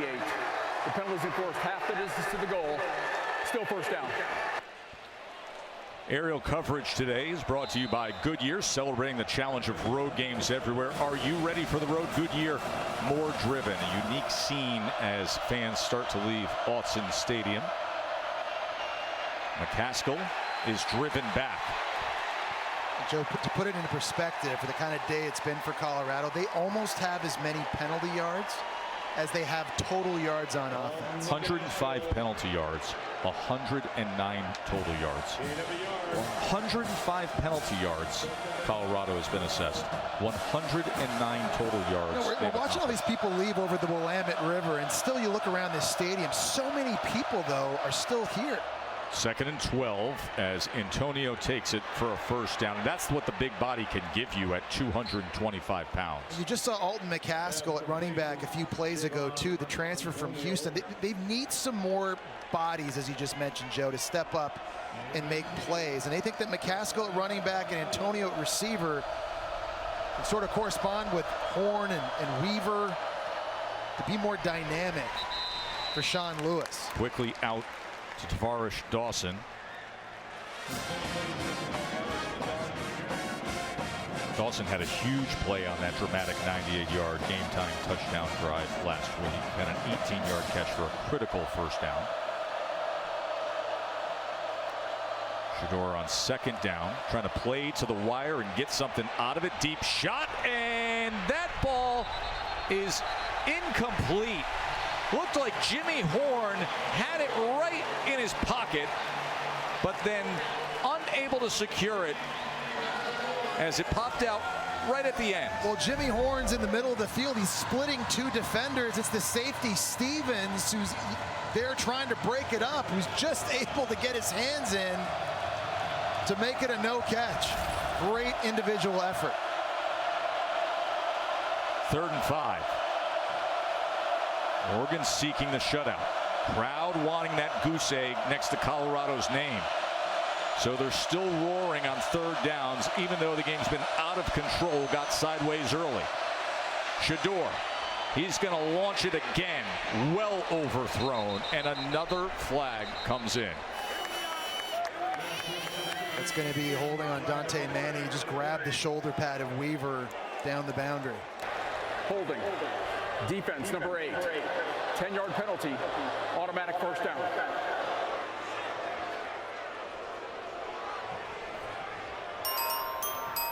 Reminder, the next games up include Texas and Baylor right here on ABC at 7:30 Eastern. Quinn Ewers, he's got to play at a high level week in, week out. Looked so good a few weeks ago against Alabama. Really struggled early in that game against Wyoming last week. If he plays his A game week in, week out, man, Texas, that's the team to look out for in the Big 12. I'm looking forward to seeing how they look tonight against a team that often plays up for them. We got a table where we can see that game. We got a screen, hopefully, with some Willamette Valley, Oregon Pinot Noir. Yeah, we do. That sounds excellent. I know. And then we got Michael Penix Jr. in Washington. Oh, I'm all in. Coming out after that. Speaking about a guy who likes to push the football down the field. May have to switch bottles and vintage then to something in Washington. A nice cab blend, perhaps a passing time, a bottle of passing time. Okay. 2nd and 5. Shador. He's just going to go ahead and get it. past midfield. You know, and you obviously have to be happy if you're Tosh Lupoi, Oregon's defensive coordinator, and Dan Lanning, seeing the performance of your defense, putting up the goose egg so far. But you look at their schedule down the road, there are a lot of really good quarterbacks on the slate they're going to face. Obviously saw a great one in Shedeur Sanders here today, but this isn't the end of it. McCaskill takes it ahead. Jesse mentioned the fact he was a superstar freshman at Houston, tore the ACL. Now he's back. I mean, so look at this. I mean, you're going to be playing Caleb Williams, you know, down here, and you got to play Cam Ward up here, and then you got to play Cam Rising, and there's just a lot of guys. Michael Penix is on that list as well. This defense for Oregon that struggled at times a year ago, they're really going to have to be able to step up, and you know, their next major test. Well, that's going to be so good. Against a guy that very well might be the front runner for the Heisman Trophy right now, putting up video game numbers, and Michael Penix Jr. You think there'll be a few NFL scouts at that game? Yeah, one or two decision makers. Dan Lanning, he set the tone. His words did that, and his team has delivered. 3rd and 2, McCaskill. That'll be a first down for Colorado. Boy, this place is roaring, and that little one is sleeping. How does that happen? They're scoring him to sleep, Jim. They're scoring. I mean, just like it's a scoring lullaby. A rocking. Sanders on the inside throw as he goes to Dawson. Listen, you want to finish right through if you're Colorado. You want to show something. You want to get on that board. Prime knows there's a lot of work to do. There's a lot of work to do in just managing the program, retooling the roster, but week by week, you got to put a brick in the foundation. I think you're seeing the same thing, though, from Oregon as well right now. Dan Lanning is still coaching hard on the sidelines for the Oregon Ducks. He's trying to maintain this shutout and really drive the point home. I'm talking to Katie at the end of the first half. You saw the intensity. You saw it in the locker room and his message to his team. He's not going to stop coaching until there's zeros on the clock. Will there be a 0 next to Colorado's name? That is the question right now for Shedeur Sanders. Across the field to the end zone, incomplete. He was looking for Dawson. It's been very hard for Shedeur Sanders to just find a rhythm, throwing at this time, working to his left. He's able to get his shoulder turned around, but his ball kind of sails on him. You don't see that happen very, very often. Really nice job there by Nico Reed. The Colorado transfer, knocking that one away. That's right. Started 13 games at CU and led them in interceptions a year ago. Now playing opposite. 4th and 4. Shedeur got to have it quickly to the outside and gets it with Weaver and Moore as he cuts back before being taken down. It'll be 1st and goal, Colorado. Dan Lanning was running down the sideline trying to get a timeout called. He couldn't get it, and there's Weaver. This is what we talked about with their speed.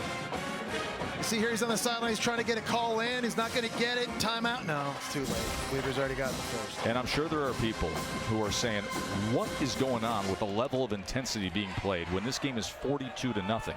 It's because of what Dan Lanning said and what he wants and what he declared to his team opposite that superstar, Coach Prime. This has been played with intensity throughout, even though it has been lopsided throughout. Shedeur Sanders looking and finding Harrison. So you can forget the shutout. Colorado shows a little something late. You would have had to go back to 2012 against Arizona. That was the last time Oregon had a shutout against a Pac-12 school, and they won't get it today. Well, Shedeur Sanders actually faked the pitch the wrong way. Kavasier Smoke's going that way, and they're going to get Harrison sneak back across the other way. But you see, Shedeur kind of fake pitches to the left where nobody is. He's forced to get rid of that thing early, and finally Colorado gets on the board. And that's something, you know, showing this coaching staff that they're willing to keep fighting and keep competing until the very end. That is blocked. The extra point attempt by Alejandro Mata is blocked. But Michael Harrison, who last week just capped all the drama late against Colorado State, had the 18-yard touchdown catch in the second overtime, the go-ahead. He gets the lone touchdown for the Buffs here. ABC College Football is presented by Capital One. What's in your wallet? Joey Harrington had the billboard treatment. Of course, Marcus had it all. And then the billboard treatment has come for Bo Nix recently.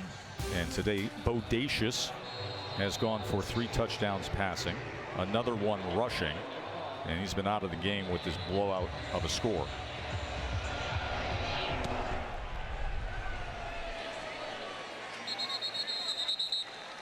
We'll take a break, but when we come back, an interesting connection, a Katie connection to this Oregon staff. Feeling good. Back to you. Of course he is. You're showing Jaden Daniels. I always say to Boog, it's amazing how I don't get the flood of text when LSU's just fine playing well. I think as soon as Nagandi said 98 degrees, Boog started sweating. Exactly. Like hearing that. Dowdell in at running back as he gets the carry and spins ahead to the 29. Tomorrow on NFL Sunday Countdown, a look at the Jets' frustrations. They try to end their losing streak to the Patriots. And Bijan Robinson, how he got his start by breaking items around his grandmother's house. That's 10 a.m. Eastern on ESPN. I can imagine the Palmer house was pretty rough back in the day with the 3 of you. A lot of men. You know, Dad played pro football. There was me, my younger, bigger brothers, Billy and Christian. You know, it was controlled chaos. It was like herding cats, Joe. It was. There's Will Stein, who replaced Kenny Dillingham, who took the ASU job. He's a new play caller for Oregon, and his offense has been sensational today. Katie? Tessa, I've known Will Stein since I was 5 years old. He and my brother are best friends. They were in each other's weddings. He and I overlapped as student athletes at the University of Louisville, where he played quarterback. Here's a picture of us when I was a little girl. I had my mom really go back through the boxes of pictures for the archives, but it's just been so much fun seeing Will just shoot up the college coaching ranks. He's certainly a great fit here in Eugene. Dan Lanning said he wanted somebody who was going to come in and be able to stick to Oregon's offensive identity, but also bring his own wrinkles. Williams clearly been able to do that here today. I love that photo of all the kids growing up back in Louisville. I like the photo of Katie grabbing the za. Oh, yeah. She went right for the pizza, right in front of the camera. Let's just keep the focus on what's important. Guys, feel free to put that back up anytime with the Where's Waldo shirt out of Katie George. And, you know, and then in the back corner, you see brother Timmy, who is like downing multiple pieces at the same time as if he's never had a meal in his life. There's Katie right up in front. Big eaters in the George family. And there's right there, Will Stein. Everybody's hoarding their pizza, expecting Katie to come around and steal slices. That's enough out of you two up there. Will Stein's double fisting. He's got the pizza. He's got the Pepsi. He's got the soft drink. Some of that za up here. Where's this thing headed for Colorado, Jess? Well, listen, I do think that Coach Prime is the real deal, but there are obviously a lot of holes on the field right now from a roster standpoint. I think a lot of that demonstrated itself today. A lot of things to fix in pass protection and tackling defensively on special teams, but penalties too, Joe. Oh, come on. With 12 penalties with over 100 yards. I mean, Coach Prime will probably tell you after the game, we could not have played any worse. And you wondered just how much they had emotionally left in the tank after being in the spotlight the first 3 weeks of the season, and then that physical overtime win against Colorado State. They've got to go back to the drawing board, and they've got to go back quickly. Well, Ty Thompson is in now at quarterback as Sadiq, the freshman tight end, gets some luck. Well, I love everything that Prime is doing in terms of the messaging, in terms of the overused phrase culture change. And the one thing, and we had the chance to visit with them extensively this week, fly out to Boulder and spend a whole day with the program. The one word you will hear over and phrase over and over from the coaches to the players is, we are old school coaches. Yeah. Old school coaches. Yeah. And he referenced Mickey Andrews, the old defensive coordinator at Florida State, his defensive coordinator. Well, who I played against. And really, there are expectations and there are standards that Coach Prime is setting in practice. And if you don't live up to that, there are consequences. If you don't practice hard, if you don't give great effort, if you don't have an intensity, you don't love football, you're not going to play or you're not going to be part of this program. That's how you change the culture, Joe. And I think there's a lot of people out there that see all this and they just think it's always a party in Boulder with the football team all the time, and they're not taking it seriously. That could not be further from the truth. But there are old school principles and values that Coach Prime is instilling in this program, and that's how you get things turned around. And listen, the truth is, and the reality is, it takes time. Coach is very hard. Coach is very tough, as he will remind everybody first and foremost he considers himself a disciplinarian. He had that opening introductory meeting with the program, and players got the message. Not everybody's going to be around. This isn't for everybody. But I'll tell you, the effect of Coach Prime, the past 3 weeks and where this whole thing has gone, it really transcended football. The coverage of him, everybody just in awe. And there's a lot that goes into the boil pot of why. But you're talking about one of the greatest American athletes of all time, who in a second act of life is transcends everything, right? It's not just because of his accomplishments on the field when he played. It's his personality. It's the magnetism that everybody just wants to be a part of. And things will just close out here on a day when, right from the start, Jesse, he said to us the other day, Prime said, we have to start fast. You couldn't have a worse start. Meanwhile, it was the guys across the field who started so fast. Who had a chip on their shoulder, felt like a lot of people were watching this game to see what would happen with Colorado, forgetting just how good of a team Oregon is. Dan Lanning delivered that message to his team all week, pre-game, kept his foot on the gas. That is an impressive win for the Oregon Ducks. Now remember, Dan Lanning said, we're not done, we want more. He went for it on 4th down, put more points on the board. Let's see this handshake.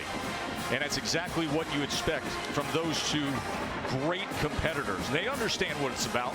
You go all out. And that's what Lanning and Prime did. But Lanning had that pregame speech where he said, this is rooted in substance. They're fighting for clicks, we're fighting for wins, and then told Katie George when they were up 35-0, we're not done, we're not satisfied. Let's hear what he says now, Katie. Thanks, Tess. Coach Lanning, pregame you told your team, we're not playing for clicks, we're playing for wins. What kind of message do you feel like your team sent with this win? Yeah, they're ready to get better. They're hungry to get better. We're certainly not satisfied, right? This is one game. Now we're on to the next one. We got to focus on the next one. There's a lot that we can improve from that game. Fun, energetic on the field, but our guys have a standard to uphold. How would you describe the defense's performance this afternoon? They did a good job. They did a good job. You can't overshadow that, right? We're going to face some elite teams. We get to play great quarterbacks in this conference right now. So certainly some to get better on, but they did a good job today. They upheld the standard. Congratulations on a great win. Thank you so much. Have a good one. Go Ducks. Jesse, Bo Nix completed 85% of his passes. He had 4 total touchdowns. He had a big stage with a lot of Heisman voters watching, and he took advantage, Joe. Phenomenal day for Bo Nix. 522 yards for Oregon to 194 for Colorado. 42-6 is your final. We got Texas Baylor coming up at 7:30 here on ABC. For Katie and Jesse, I'm Joe Tessitore telling you to enjoy the rest of your night. Now we will send you back to our college football scoreboard studio with Kevin and Bo. Gentlemen, take it away. Tess, thanks.